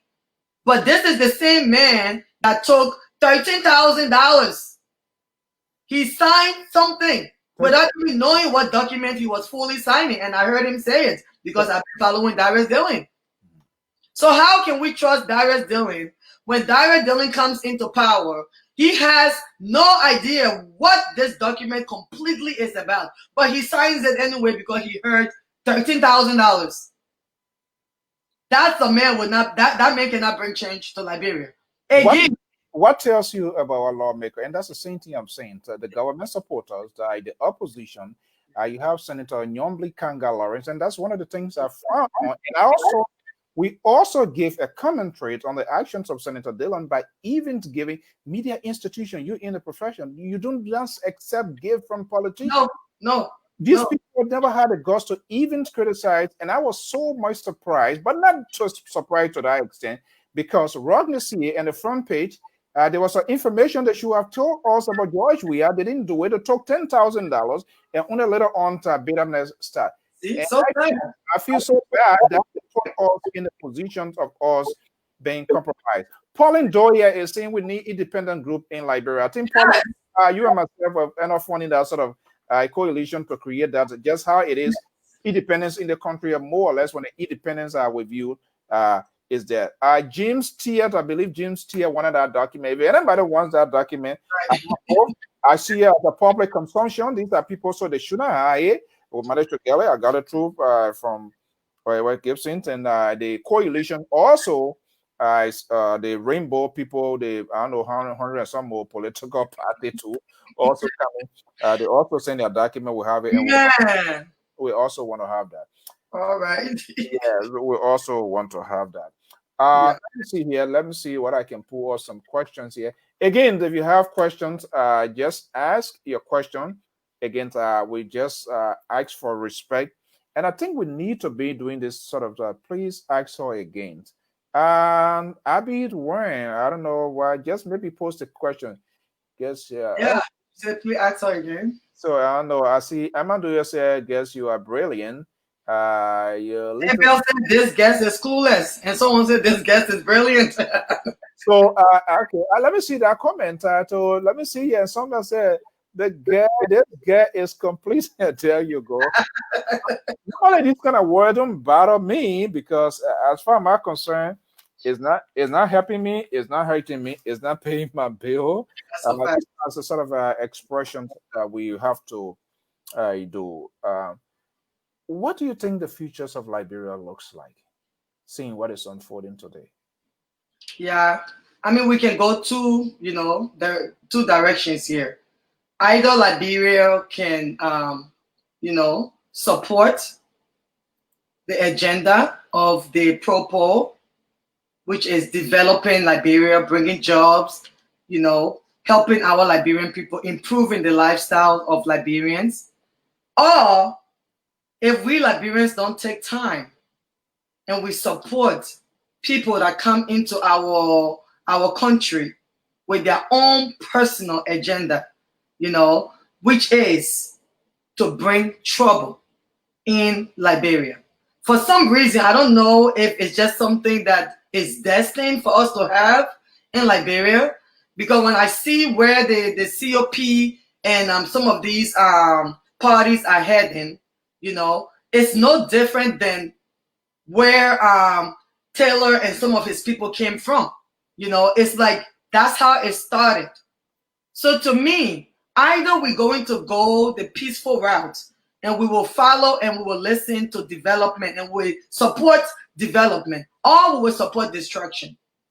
That's the two things I see in Liberia. Because Liberians were praising, we were so happy we were praising Costa for getting a disruptor, what you call it, being the 50th, which I don't think that article is actually true, because I did my research and it's not. That's I don't know if they paid people to say that, but that's not a real article, you know. But my thing is, when Henry Costa rejoicing and his people rejoicing for being the top 50 disruptors in Africa, I'm trying to figure out what is rejoiceful about that.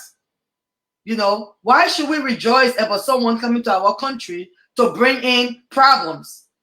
So then it scares me, because you know the youth of Liberia, we are about 62% out there. They're about 62%, 65%, 25 years and below. So they are easily captivated with from people that are trying to, you know, bring kind of bribe them, you know, with small change.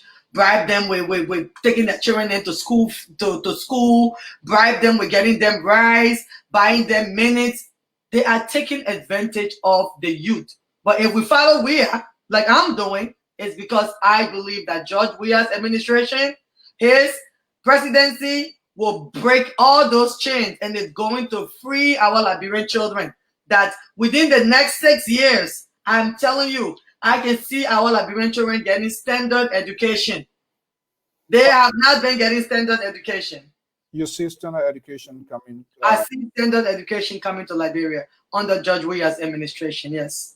And an evidence that we can point to, or something that we can visualize to say, oh, okay, seeing what is happening now. Is there anything that we can point to in that direction? Yes, I'll point to the fact that when he first came into power, his focus was on education. He focused on college, making sure that kids that are entering college wouldn't have to worry about tuition. That matters. So is it there today? It's still happening today? From what I know, except kids not going to school. But for what and that's the thing. Liberians, we need to take advantage of the opportunities that are around and stop waiting for someone to come and tell us about it. So when we see these opportunities on Facebook, or when we hear someone talking about it, go and do your research. Find out, okay, is this thing still in existence? How can I get a hold of that? Instead of you coming under people's posts and writing, oh, where the thing at? Where is that at? Go and do your research and take advantage of it. It's there. So yes, it's there. We just need to, you know, focus on the right things in Liberia. That's it. Are you looking into the eyes of the camera of LPRs, and are we having this discussions on these things that you strongly believe? Yeah. Now, how can we to get out of this yet? One of my concern, my apprehension is the unwillingness of all Liberians to accept people's ideas, to respect people of their views. You can't disagree with them, but to pull it into context to have an intellectual engagement. It is not happening.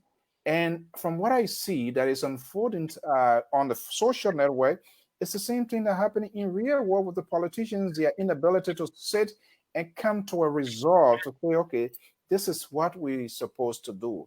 This is dangerous for our country. And there's no evidence. And let me just say this here vividly. Whether George Weah or whoever want to come there, it's going to get ugly with the involvement of the social media, with the media outlet podcast now. It killed the substance of our discussions, and we just do not know which directions we are going. Can we overcome this so easily? Yeah, I think the Liberian government working towards that, and that's one of the Mr. Eugene Fagon.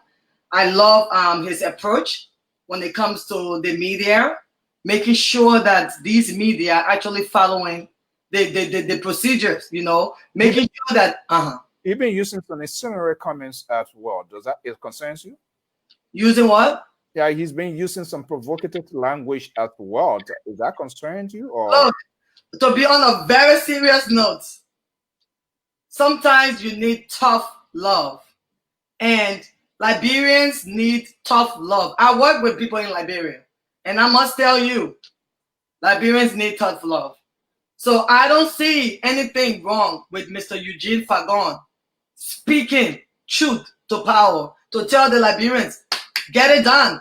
Quit playing around. We ain't got time to keep begging you guys to help you. How can I beg you to help you all day? No. So Mr. Eugene Fagon is giving them tough love, and if they are respectful, and if they are willing to learn and they are willing to change, they will see this as a man who genuinely cares for the youth in Liberia. That's what I see with the media, because most of the media, they're young, you know. So the government trying to structure them so that he can make sure. For example, do you know, by you as a media group or media department, by you following the steps and working along with your government, you have benefits. You will get benefits, you know, as a media body in Liberia. We need benefits. How will you expect the government to help you if you are not willing to work along with the government? You know, When you say willing to work with the government, be a little bit specific here. In what way? well, for example, if they say all the media personnel in Liberia need to have a specific badge, or they need to have a specific document, or they need to not go to this specific area at this specific time. Look, the government structures the country. So when the government brings out these laws that will help the media, why would the media fight against the government? It's the government are respecting they're respecting the very laws, because it seems to be that those who even break the law tend to more violate the laws as well. And some sort of exceptions is being applied to the law. So certain people are victims of the law, and certain people are victor of the law. Honestly, from my experience, from what I've been seeing on Facebook, I will say that the opposition has been provoking the Liberian government a lot. You know, I will honestly say, just from things that they say. For example, you have this Dubois, or what's his name, Dumore, you know, come on social media and write something and encourages the Liberian people to pick up AK-47, and their leaders will wake up. If you can speak about your leaders and you are encouraging the Liberians to pick up AK-47 because their leaders will listen to them, then the leaders need to be tougher and stand up and say, you know what, you guys need to start following the laws of the country, or else they're gonna have to start arresting people and putting them in jail. Yeah, I personally, I have my own assertions on that. I see that comment has been very immature, and there's a reason for it. Whether people see it as a metaphor that he was using, we have to say it what it is. If I'm seeking for state power, if I'm in the opposition column, there's a way that I can wage an effective campaign. I don't think how many people knows about metaphors. Looking at what country it is, so we'll see that they are misusing some of their good points to talk about the things that government is not doing and how better they can do it. I think there's a time now for them to refine their tone, the opposition, and if the government too wants to hold on to state power, there's a need. Let's come back to this COVID-19 here. The government that you support. How do you think they have handled this COVID-19 emergency crisis pandemic in Liberia on a scale to 1 to 9? 1 to 9, I'll give the government 8. You know, I think that when I look at countries like Ghana that has more resources and very much capable of handling the COVID-19 better than Liberia, you know, and to see the number of cases in Ghana, and to see the number of cases in Liberia, and to see how much the Liberian president, the effort he's putting into making sure that the awareness, you know, because that's the first step that the Liberian government took. They raised awareness on the COVID-19. raise awareness on it. Because when you have a virus with no treatment, what else will you do but to tell people how not to get the disease? So for Liberia to still be in the 200s, the early 200s, when they come to the virus, and we are still, you know, managing. There are regions in Liberia that has not, you know, these regions have not experienced the COVID-19, all because of the work of this Liberian government. They are really, really raising awareness, and then the stimulus package that our president has. I love that. I love that, and the package is in effect. They are working on it. Why is the stimulus still going? But before that, let me just, I don't usually respond to comments, but sometimes we have to do it. Mr. Kamara, Sagacious Kamara says sagacious means making wise decision, but I'm not know where it is wise here. Sagacious says, Mr. Host, why will you be allowing this kind of unproductive humor on our platform? I don't know who, I don't know what is productive. Sagacious Kamara is one of my biggest fans on my page 24/7. He's a yeah. So Sagacious, what's up? So, Mr. Kamara, here is the deal. We need, this platform is diverse. Whether we agree with you, disagree with you, we want to hold people to responsible of their actions, of their comments, who they support, why they support it, until we can have that sort of open mind, open society, where we will put things on the scale to say, okay, and give people choices to be able to make wise decisions. The idea of us always imposing our will on people without asking them questions or being judgmental, that's not what we do here. And this is why we do not subscribe to be it opposition or government or whatever. That's why most people find it difficult to come here, because sometimes they want us to send questions to them. This is not an ELTV, yes or no question, you know, stuff. Yes, so Mr. Kamara, unfortunately, she has right to her view. She has a right to her opinion. And equally, if anybody who thinks that they have contrary view, let us know. We'll bring you here so you defend yourself. I think fair enough.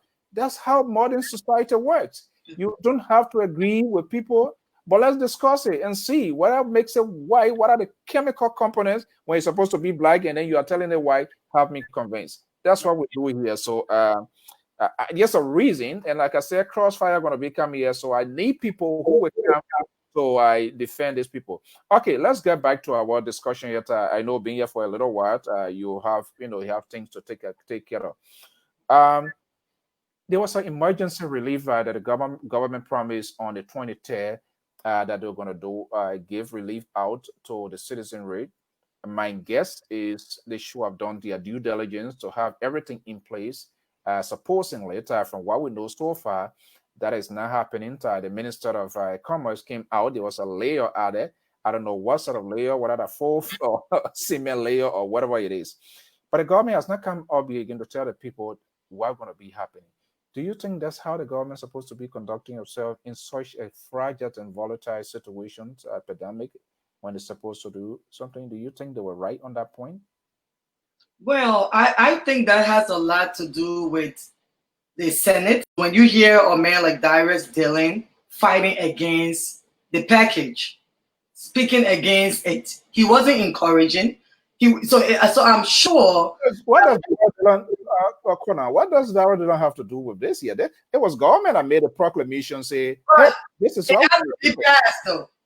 You know, this is something that the Senate has to agree for it to be passed. So to me, when the president brings these offers and you have a government that's together, things will flow much quicker. You know, things will flow because they are in tune. They are all working together. But you have a government that's fighting against each other. But so that was not because of Darius Dillon to raising concern. I'm not sure what I even did, because some of also was having doubt when that $25 million came.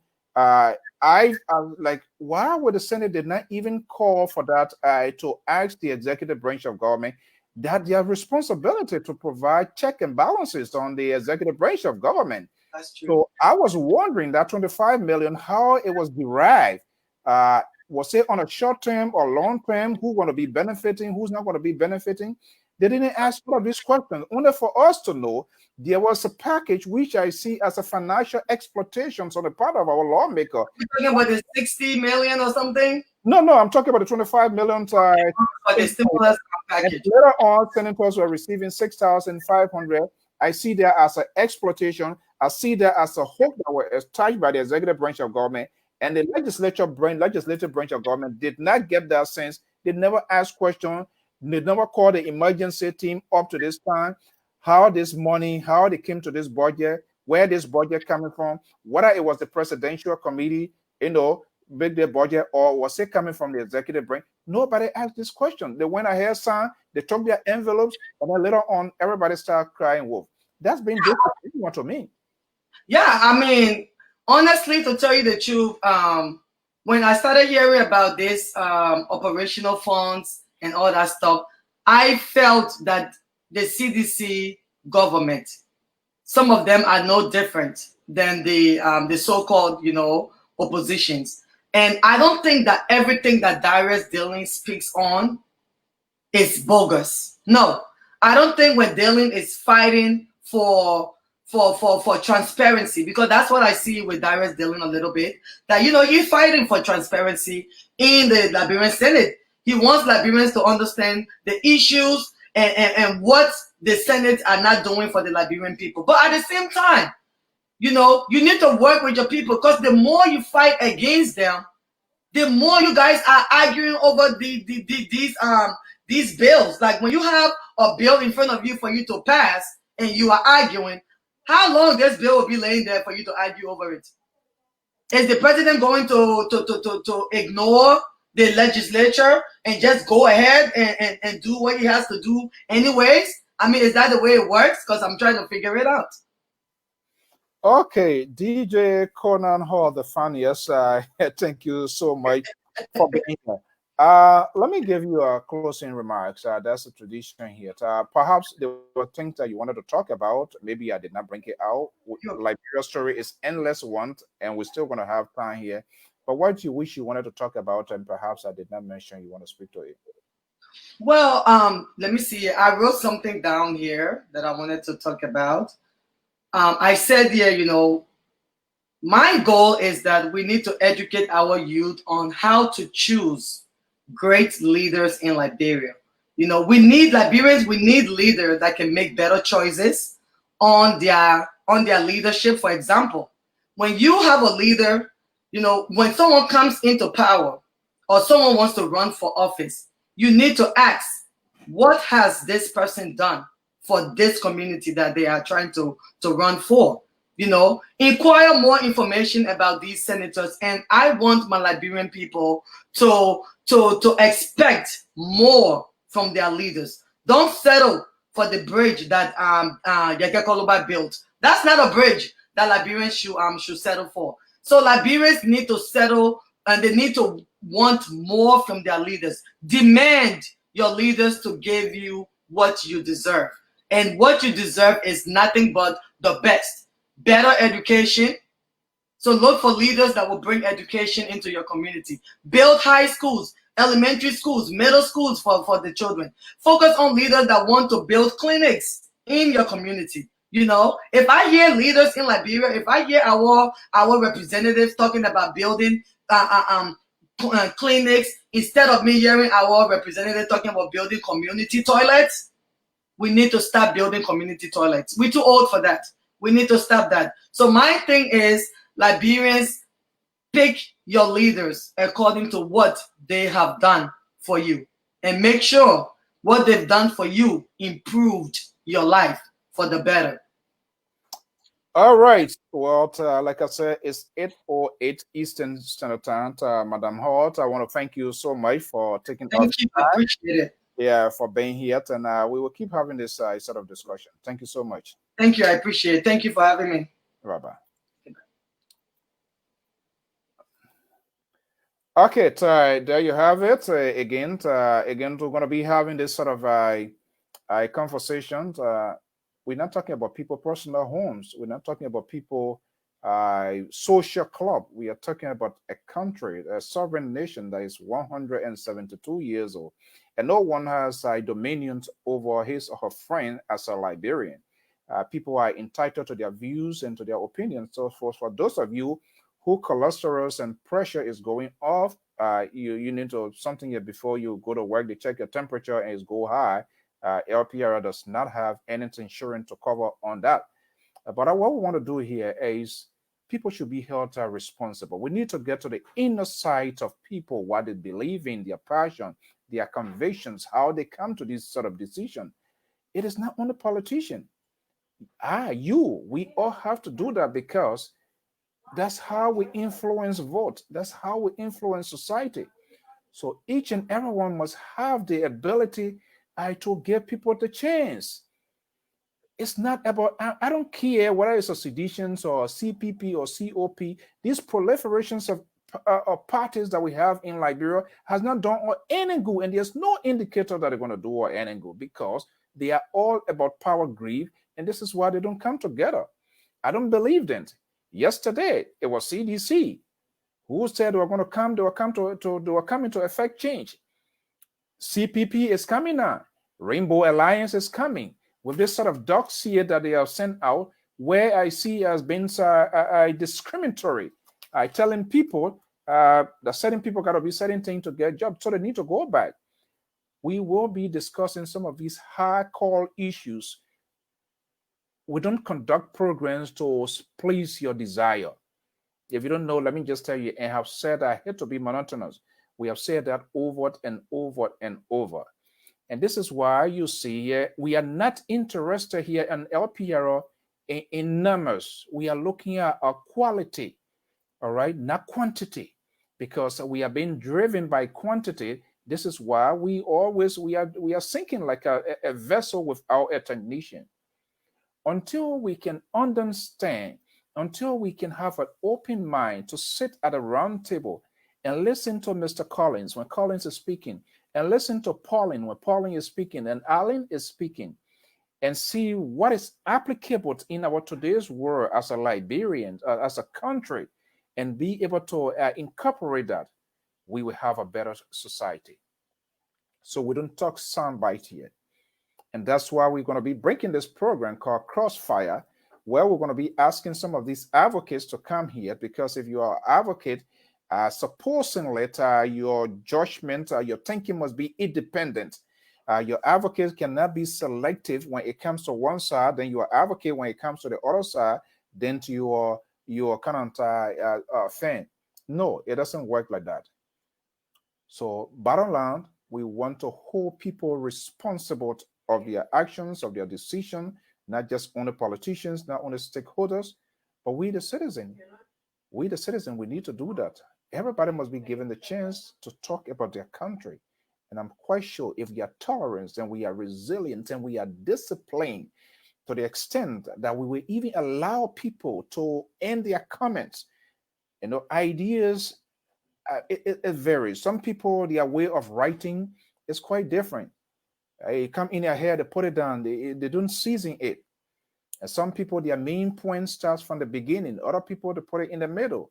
Other people, they put it to the end. And the strategy behind that is to glue you to the piece of work that they are doing so that you can end it. That's all about it. So when we bring people here, it's not a matter to make you happy. There are some things we are falling up behind the scene, and there's a need that we know about it. We have contacted some people from different backgrounds to ask them to see what they are doing. If you think you are ordinary Liberian, so you want to be given the fair share to also talk, we will also bring you here, because we do not want to circumspect, and we do not want to be judgmental. This is what this person was saying. But if I have the opportunity to engage, to have a dialogue, to have a civil conversation, I will get to know the inner part of that person as to how they arrive at the point they are. But very few of us take into consideration of that. We are only interested in, I want to hear today this guy coming on, let me curse George Weah. I want to hear today this man coming on, let me curse the maybe Elisana coming. No, that's not how it works. We are in a very diverse world. I don't know whether this person is calling. Let me just put a number here off for see who people want to participate. Just it can be one. Some people to get their action, to get their reaction. Hello, are you there? I wasn't call. Oh, I'm sorry. I didn't know I was. So you calling for the show or not? Okay, all right, then I will call you right after that. Okay, thank you. Okay, so in the meantime, let me put the number there. I want to get a post interview reaction. But again, if you know you want to call to range insult, I'm not going to condone it. So I just want to get your honest opinion. And you must also, you can disagree with her points, what she believes in, but you can't tell people this is what you're supposed to say. Then you are restricting people to a way of doing things. You're not making me to convince that she's wrong. If you are unable to articulate the good aspect. So let me just put this number here, and maybe it's 8:15. By 8:30 we're going to wrap up here. It's been a crazy day here. 682-433-8802. I'll reach out to for post interview discussion. Okay, I'm going to be posting this number here. That's a post-interview discussion with BJ Fynest, Madam KONAH Holt. She's a broadcaster. She works for a local station. And she believes in what she's doing is right. And she took a position. We asked out of the inside, outside than question here. That's post. I love the post. Okay, just take that number for post. I meant to say post-interview discussion. If you want to make a comment, if you have something to say, we appreciate that you can call. Okay, let me just correct that quickly.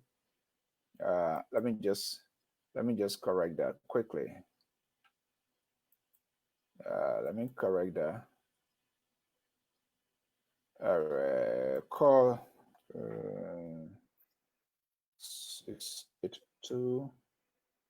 682-433-8802 for post interview. All right, that's the number there.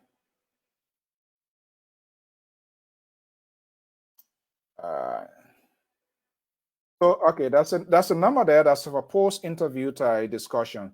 And even if you on the other side, maybe it from the opposition side, you're a lady. I think we need to prioritize to make these ladies to come because we got to encourage them to get involved into this sort of hardcore discussion. Okay, so if you want to take a definitive position, I would be glad you can call me. If not today, we can also set up something. Caller, are you there? Yeah, how you doing, Mr. So? Good evening. How are you? What's your name and where are you calling from? Single. My name is Prince Kruma. I call from Worcester, Massachusetts. Oh, Prince, how are you? My next door neighbor. Okay, yeah, how everything out there. So, you listen to the lady, right? Yeah, I listen to her very keenly, and I follow her sometime, on her podcast, on her show. Yeah, right. And most often too, I follow you too. Okay, so before you come to your point, don't you see this as a good idea for us to be having all of these discussions, whether it is crazy or not, to know people in our part, to know what is going on? Then we can be able to make a good judgment of people, what they do. I'm not a psychiatrist or somebody that, other people can, oh, this person crazy, this person do this. But go ahead, make your point quickly, and then I see another call here. So what you make of okay. Yeah. Before I go to the point, so actually I want to appreciate you just for today. Not just for today, but for this program. Okay.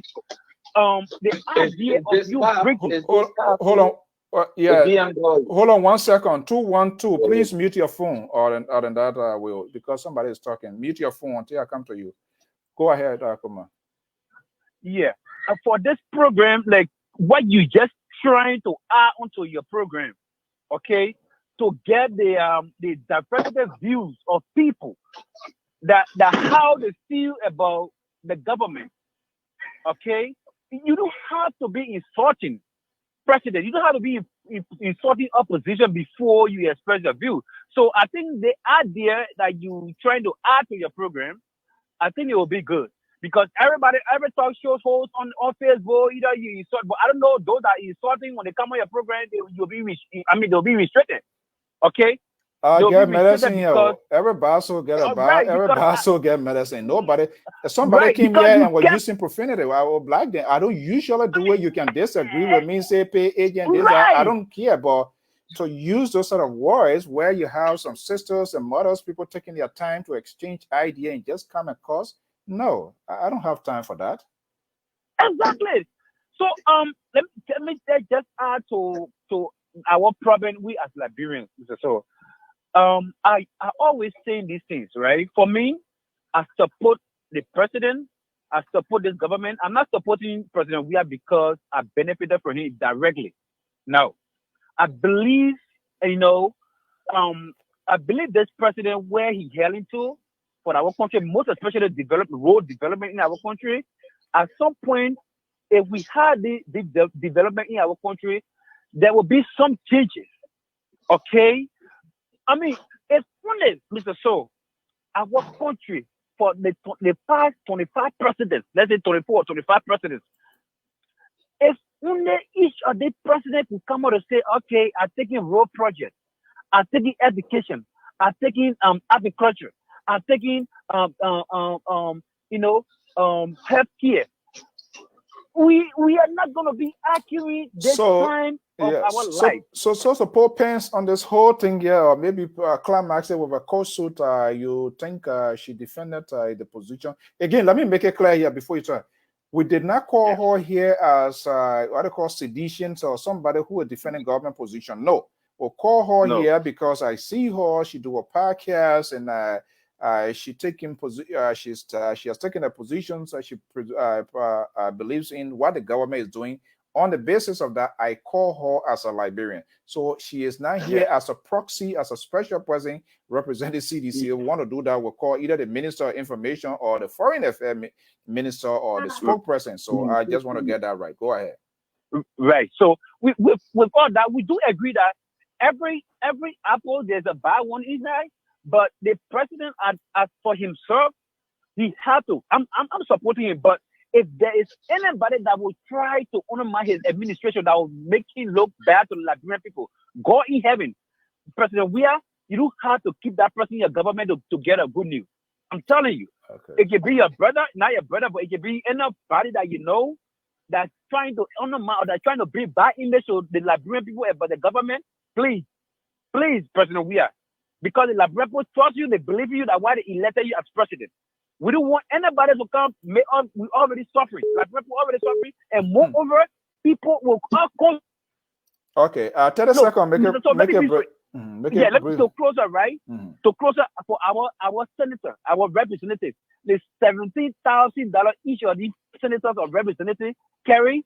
That is disgusting to the Liberian people. That is an insult. How in this kind of situation?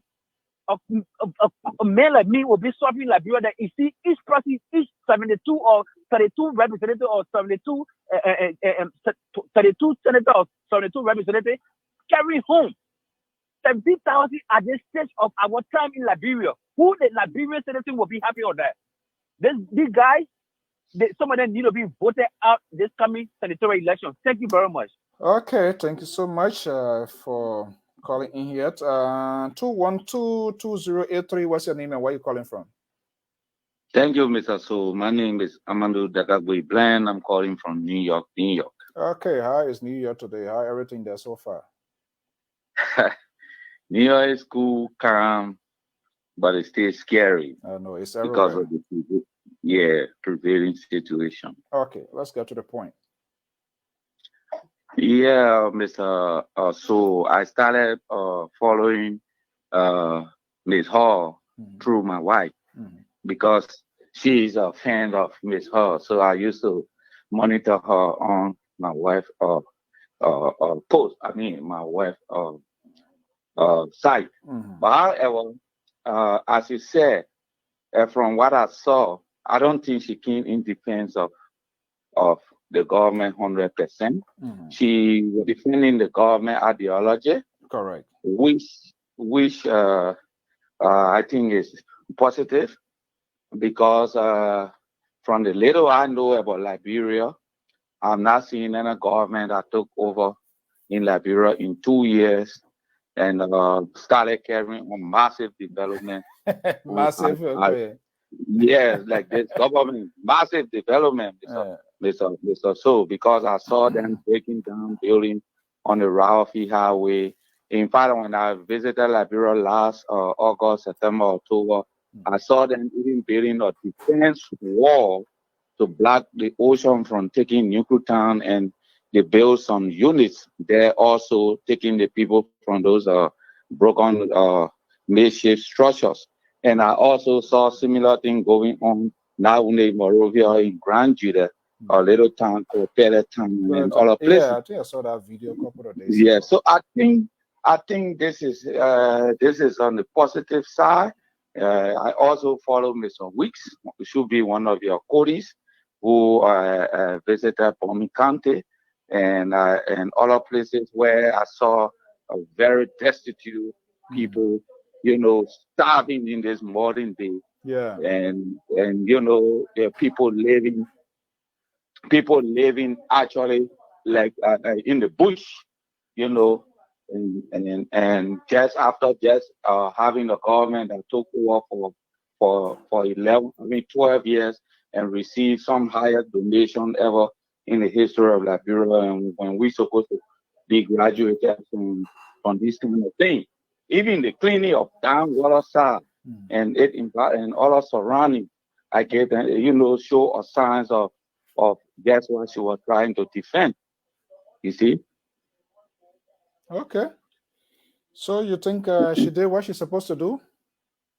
Yeah, she did what she's supposed to do. Like we all saying, she's not per se.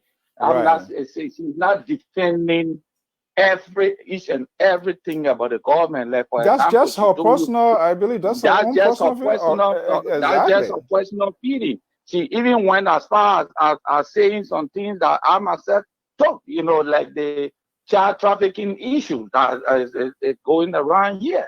You see, she even talked about it, that if the government support that, whosoever involved in such, she has serious problem with that. And this is what we say. The problem about the opposition, Mr. So, is their rhetoric is all about destruction, you see, insult and all of that. And that's there where I'm coming from. You see, there where some of us speaking from. You cannot send your message across through insult, through destabilizing the peace. You see, because if you do that, then we'll be going back from worse to ridiculous. I watched Nelson Mandela, the late Martin Luther King, all the people peace and that he preached was far away from insult. Everything was all about changing the lives of people. If you look at Joshua, look at his dreams. It's all about changing people's lives. Okay. It's all what have this man done that is not right? People keep insulting him, accusing him, and he keep getting funds from the international community. Recently, he just got almost $1 billion. As I learned that most of it was even a grant. How can somebody be a criminal and he still get? Okay. So you see, let me bring in the other person. Yeah, and I agree. I don't think the insult is the right way to go, because at the bottom line, what people don't understand here, there are so many things that is going wrong within the government that it can be tolerance and discipline to talk about it. Because at the end of the day, if you even take state power, you're going to be looking at the international community to work with them. So if you become so sort of uncontrollable, they will find it difficult to do business with you. But again, it's such a situation we're in. So thank you so much. Let me go to this other caller here. Yeah, 612 number 3168, and I will be coming to 33356. 612, are you there? Yeah, I'm here. Hello? Yeah, how are you? Yeah, Mr. So, how you doing, sir? Good. Go ahead. Yeah. It's just hard to say when we're talking about Liberia, because, it's kind of, there is no side you can chunk it on, that it will not really be there. Actually, in my mind, I think everybody has their opinion to Right. express their view in what they think and all of that. But I also believe, from my view, that the lady is somehow supporting the government, whether it's she receiving money to do But what she do, I cannot tell. I think she made it clear that she's But defending government position. I asked whether you're a paid yeah, agent. That was an insane question, but there was a reason I'm asking that question, and it's not yes, strange to her. And she answered. She said no. yeah, she have So, a right to say no. so she But was saying from no. You are, you know. yeah, from what my view is, like, Mm, and I see her, I follow her. When I mean I follow her, I see some of her posts, I mm, see some of her talking and all of that. She's a librarian. mm. Everybody has the free right to choose which side you want to be on. Right. But the aspect of being biased in your expose, like the brother that just left the line, talking about how the opposition is going to be talk, why the opposition is rude, the cussing. This was the same way, George, we have people behave. The same thing that they're experiencing now was the same thing they did. The CDC used to hang, or Ellen, they used to hang something on the pool like unaware, masquerading in the street with blood on it. Sorry for the expression, and using some abusive languages on womanhood. How was that professional? So it's like what they see you sow that why you repeat. Yeah. That's what happening. So in as much as I do not agree with the abusive languages that these guys normally do, the opposition, some of the people from the opposition that are on social media, we also need to take into consideration that CDC is experiencing exactly what they saw in the past. And it was a woman. She was somebody else's mother too. And you insulted her for 12 years, and they raised up several different demonstrations, more than 100, that led a lot of things that led vandalization of people's properties and all. Carlano lost his property and all during that protestation that caused for UNMIL to come in. If UNMIL were not in the country, CDC were going to bring war. So let us call spades a spade and let them start saying, oh, the opposition. First of all, we need to understand that the opposition has the right to be opposition. Right. They have legal right to go through the legal process to be who they are. It is not wrong for you to have an opposition in the country. My only disagreement with the opposition is that there are many guys in the opposition that I believe that will cause more harm than good because of the way in which they choose to handle things. That is what I believe. Okay. And Just a second. that is what I believe. So we as Liberians just need to realize that it doesn't mean because you are supporting somebody. First of all, you're looking at Georgia. What has Georgia done within a period of 3 years? You're talking about facing horse. Is any someone a place in Nukuta or West Point development? What about the rural area? What about Zweju? What about Nima County? What about all the Grand Bassa County, Grand Crew? How are those places? Do these people really care about what go on in those places? Right now, Georgia is in the middle of its tenure. 3 years is gone already because why? We already are 6 months of the very third year of his leadership. So 3 years have gone without no adequate, nothing being done. And the whole blame will fall on coronavirus at the end of the day. But what we need to gather here is that we need to understand that the president needs to know from the Liberian people that they are discouraged in his approach when it comes to how to bring Trump when it comes to development. He's not making any impact. The corruption is more high than development. All right. So, yeah, thank you very much. Okay, thank you so much for your intake, Terry, as usual. Okay, let me go to this number 443, number 3356. Caller, are you there? Yeah, this is Prince Sharif, and I'm calling you from the East Coast. All right, Mr. Sharif, good evening. How are you? Yes, sir. Well, I am grateful. I'm good. Okay. I'm not sure that you follow the show. Well, I followed the show, but not from the very beginning. Okay. All right. So let's just dwell on to what you gathered. I invited Madam Hort, who get her own podcast, but I've been defending the agenda, and she took a position, which everyone has the right to do. So based on that, what you heard tonight, what you want to say? Well, she propagated very eloquently, and I admire her expose.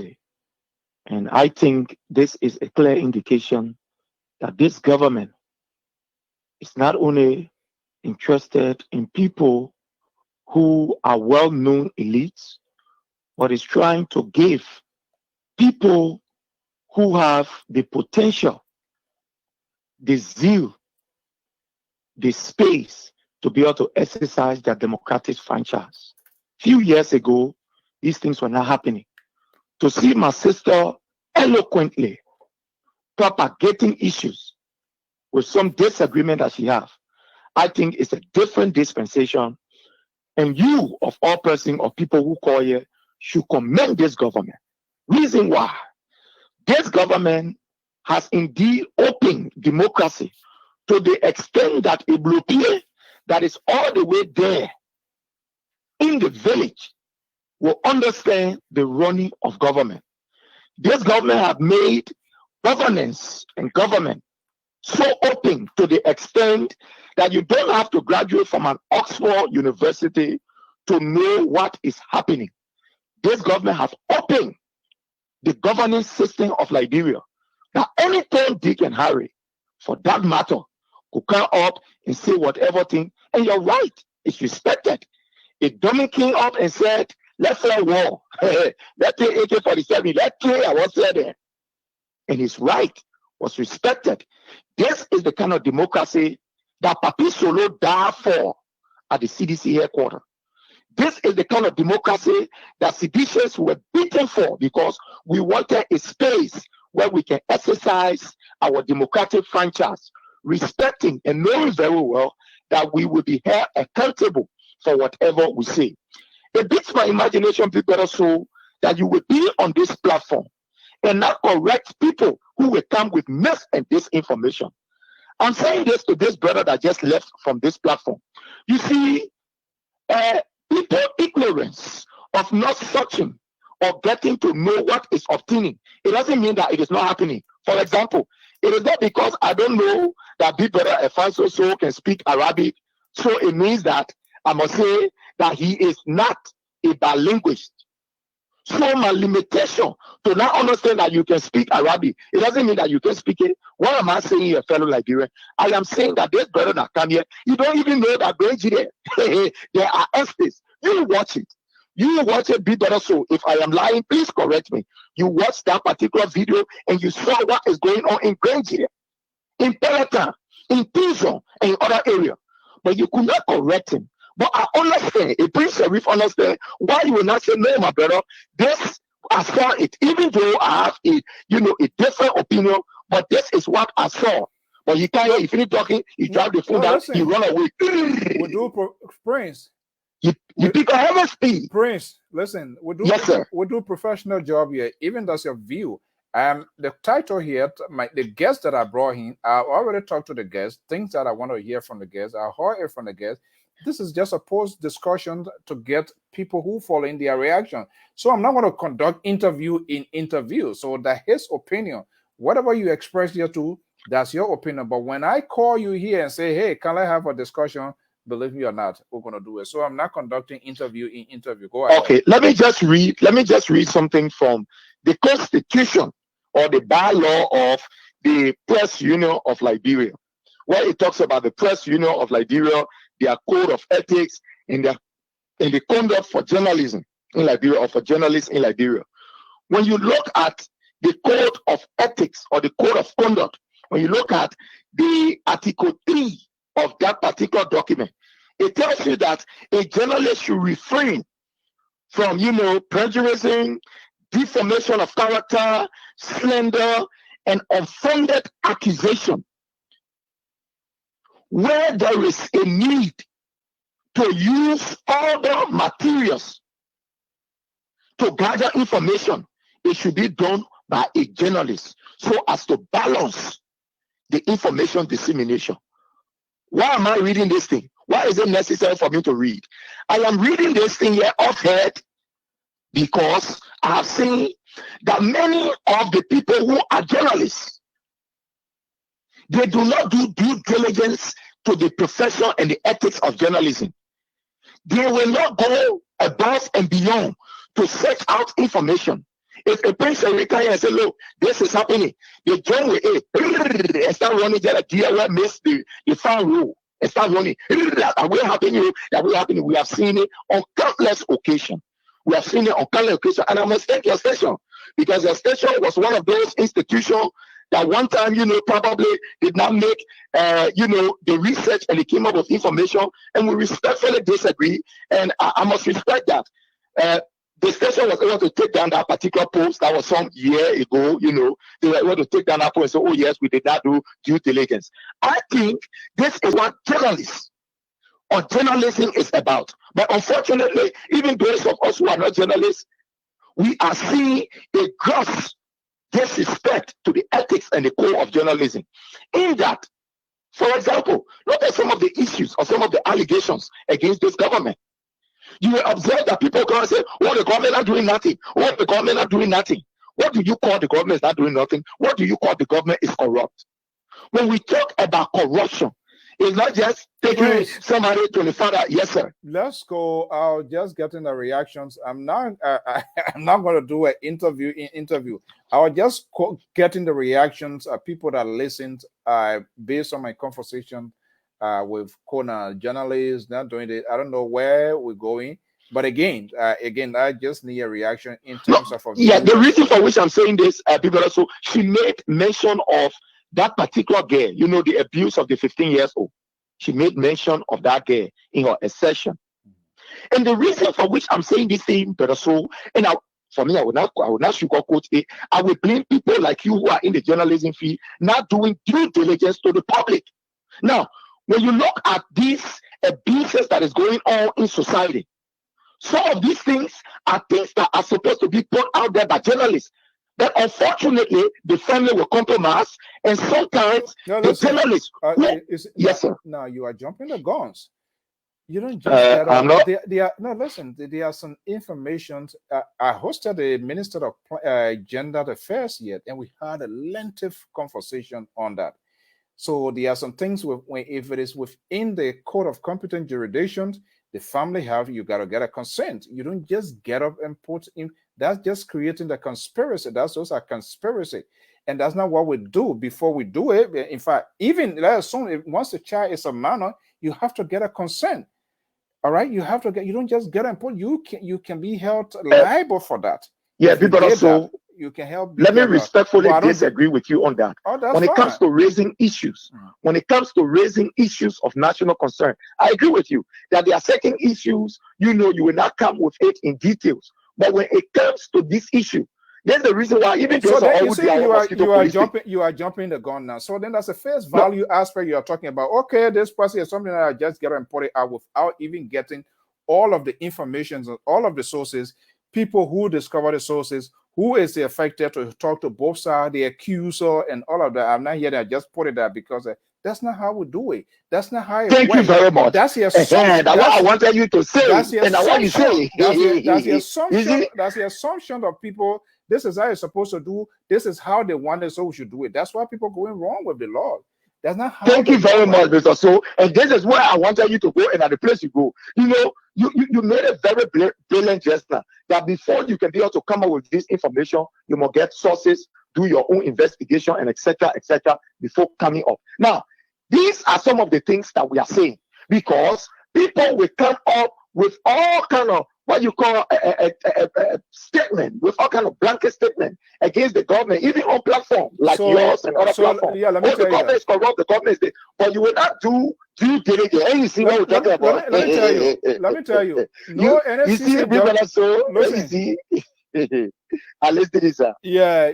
No journalist would never waste their time. You go after stories from officials.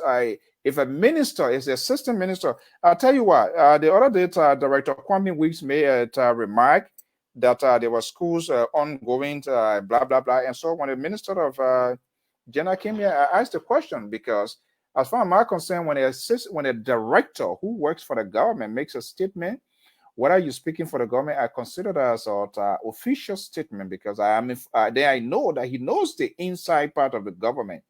And I asked the minister, and the minister said, yeah. So I said, can you send me that information? Out of a surprise, she sent some information, whether it's correct or not, but she has presented something to me to validate the argument or something that she has agreed with. But again, I would not have a caller coming here and anybody will call, oh, the government do this. Am I going to investigate Terry or am I going to investigate? But I can hold you responsible. The reason why you have an outlet that you talk to people, and whatever you send out there, it is of assumption that people will believe, they will buy into it. Then I can fact check you, but not ordinary caller or people who writing comments here. No, but then this, yes, sir. Then this is where I have problem with you because you are a journalist, profession. You are a journalist, so it means that the information that people bring or the information that you carry or you lift on your state or on your outlet, it should be credible, it should be balanced, and it should have every ingredients of credibility in it. But unfortunately, on your platform, the shows are countless. Some of these shows I can put the data, I get the name, the topic, and everything. Sometimes even people who are in your employ will come up with statements that they have no evidences to back, or they have nothing to back. Many times I have the dates. If you want me to give you the dates of this topic that have been discussed, that they are irrelevant, they have no warnings and everything. I will give it to you. It's not hearing. We don't do a hearing here. And that's why that's why we don't even sanction people here. Unlike when I go on Prince Johnson, let me say Prince, I'm calling you Prince Johnson. If I go on Prince Sherry, so let us also go there, the opposition. The day I say and the others say, they say, oh, that man, he's so look, but like on a serious note, we will continue to have this, and we are trying to create to have people to have divergent views, diversities in terms of national issue. And the reason I'm saying that here, it's the same thing. Sometimes you talk, it's in every time whistle that blow, I want to go looking somebody job on whether they're blowing the whistle the right way or not. No, that's not how it works. We have time. There are some specific comments when people say here, we will make a follow-up because we want to know what you're saying is right. If there's a need to call you to a point, okay, we will do it.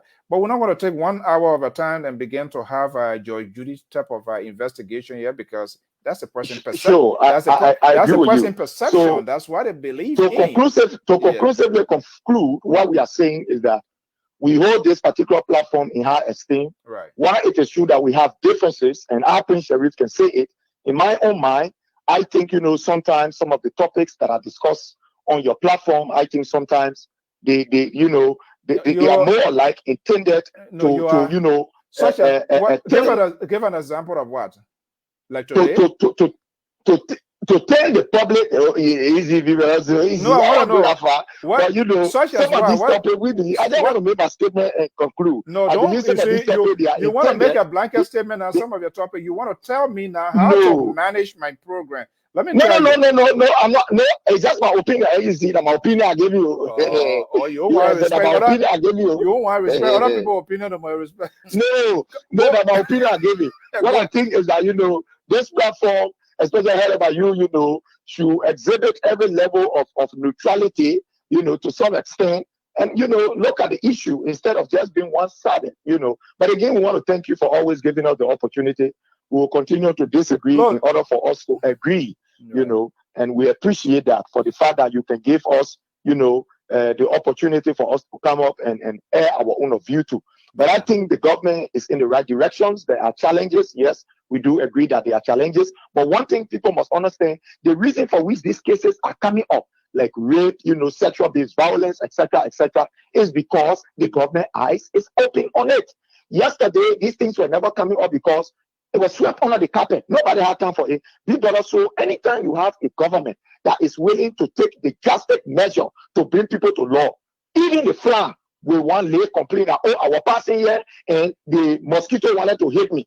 They will all come out and make complaint. So we are seeing these things coming up because this government is taking a hands-on approach on this violence. So even the one that happened in Genuine district, it will turn up because what? This government is open, and to some extent, people are seeing that the law is working. Remember now, we passed the General Act to protect our women. So it is not surprise. So these things they will continue to come, and it is healthy for our democracy. showing that yes, this government is serious about fighting, the issue of sexual-based violence against women, and we will not tolerate it. God forbid, your government will not tolerate it. But again, thank you for giving me the opportunity, and have yourself a God bless day. All right, that's Prince Sharif from another outlet. Well, I mean, that's it. I understand noodled something, and we don't, as long he's not insultive, I'm not going to mute him. That's not what we do. We have to, these things are going on record. The podcast will be on Facebook, it's going to be on YouTube. So tomorrow, it won't be like I didn't say it. So that's the strategy. That's the essence of this. We've got to allow the people to talk. We got to allow them so that they will speak. When they speak, then we document it. So when push call to shove tomorrow, when we need to reference it, then we'll call you. This is the statement you made the last time around. Do you still stand by this statement that you made yesterday? That's how you put people on record. But if I'm cutting off, who knows? There's something that I try to get out of him. I won't get it, and I won't be able to make up a story. Well, folks, I want to thank you so much. Again, our phone lines are open. If you are from the opposition side, be a lady or man, you think you want to come and face us here as well, like other people says, free pass. I don't know what they call free pass. She's not an official person of the government, so whatever some she's making it her personal, her own personal views and opinions, how she feels that the government is working at it. So is that what I'm going to what? If she say this is how I feel, I would say no, don't feel this. We don't sanction people's view. We don't sanction people's opinions. That's opinion. But if you have the Minister of Information, the Foreign Affairs here, and make certain statements that needs to have a follow, or we do not do it, and you say you give them free pass. But other than that, that is non-applicable. She make a statement, ask questions, she answer what she's supposed to answer. As far as I'm concerned, she answered it to the best of her ability. If that's something to satisfy you, I'm not thinking she's answering questions to satisfy you. That's not it. That's not the intent of it. She's answering questions to the best of her ability to provide answers to the questions being asked. So sometimes we need to get ahead of the game here and do what we're doing. All right, folks, thank you so much for being part of this program. That's how we're going to bring the curtain down today. Tomorrow, the truth shall set you free with Bishop Israel Natayat will come your way at 12 p.m. Eastern Standard Time. Thank you so much. Have a pleasant evening and stay safe. Bye-bye.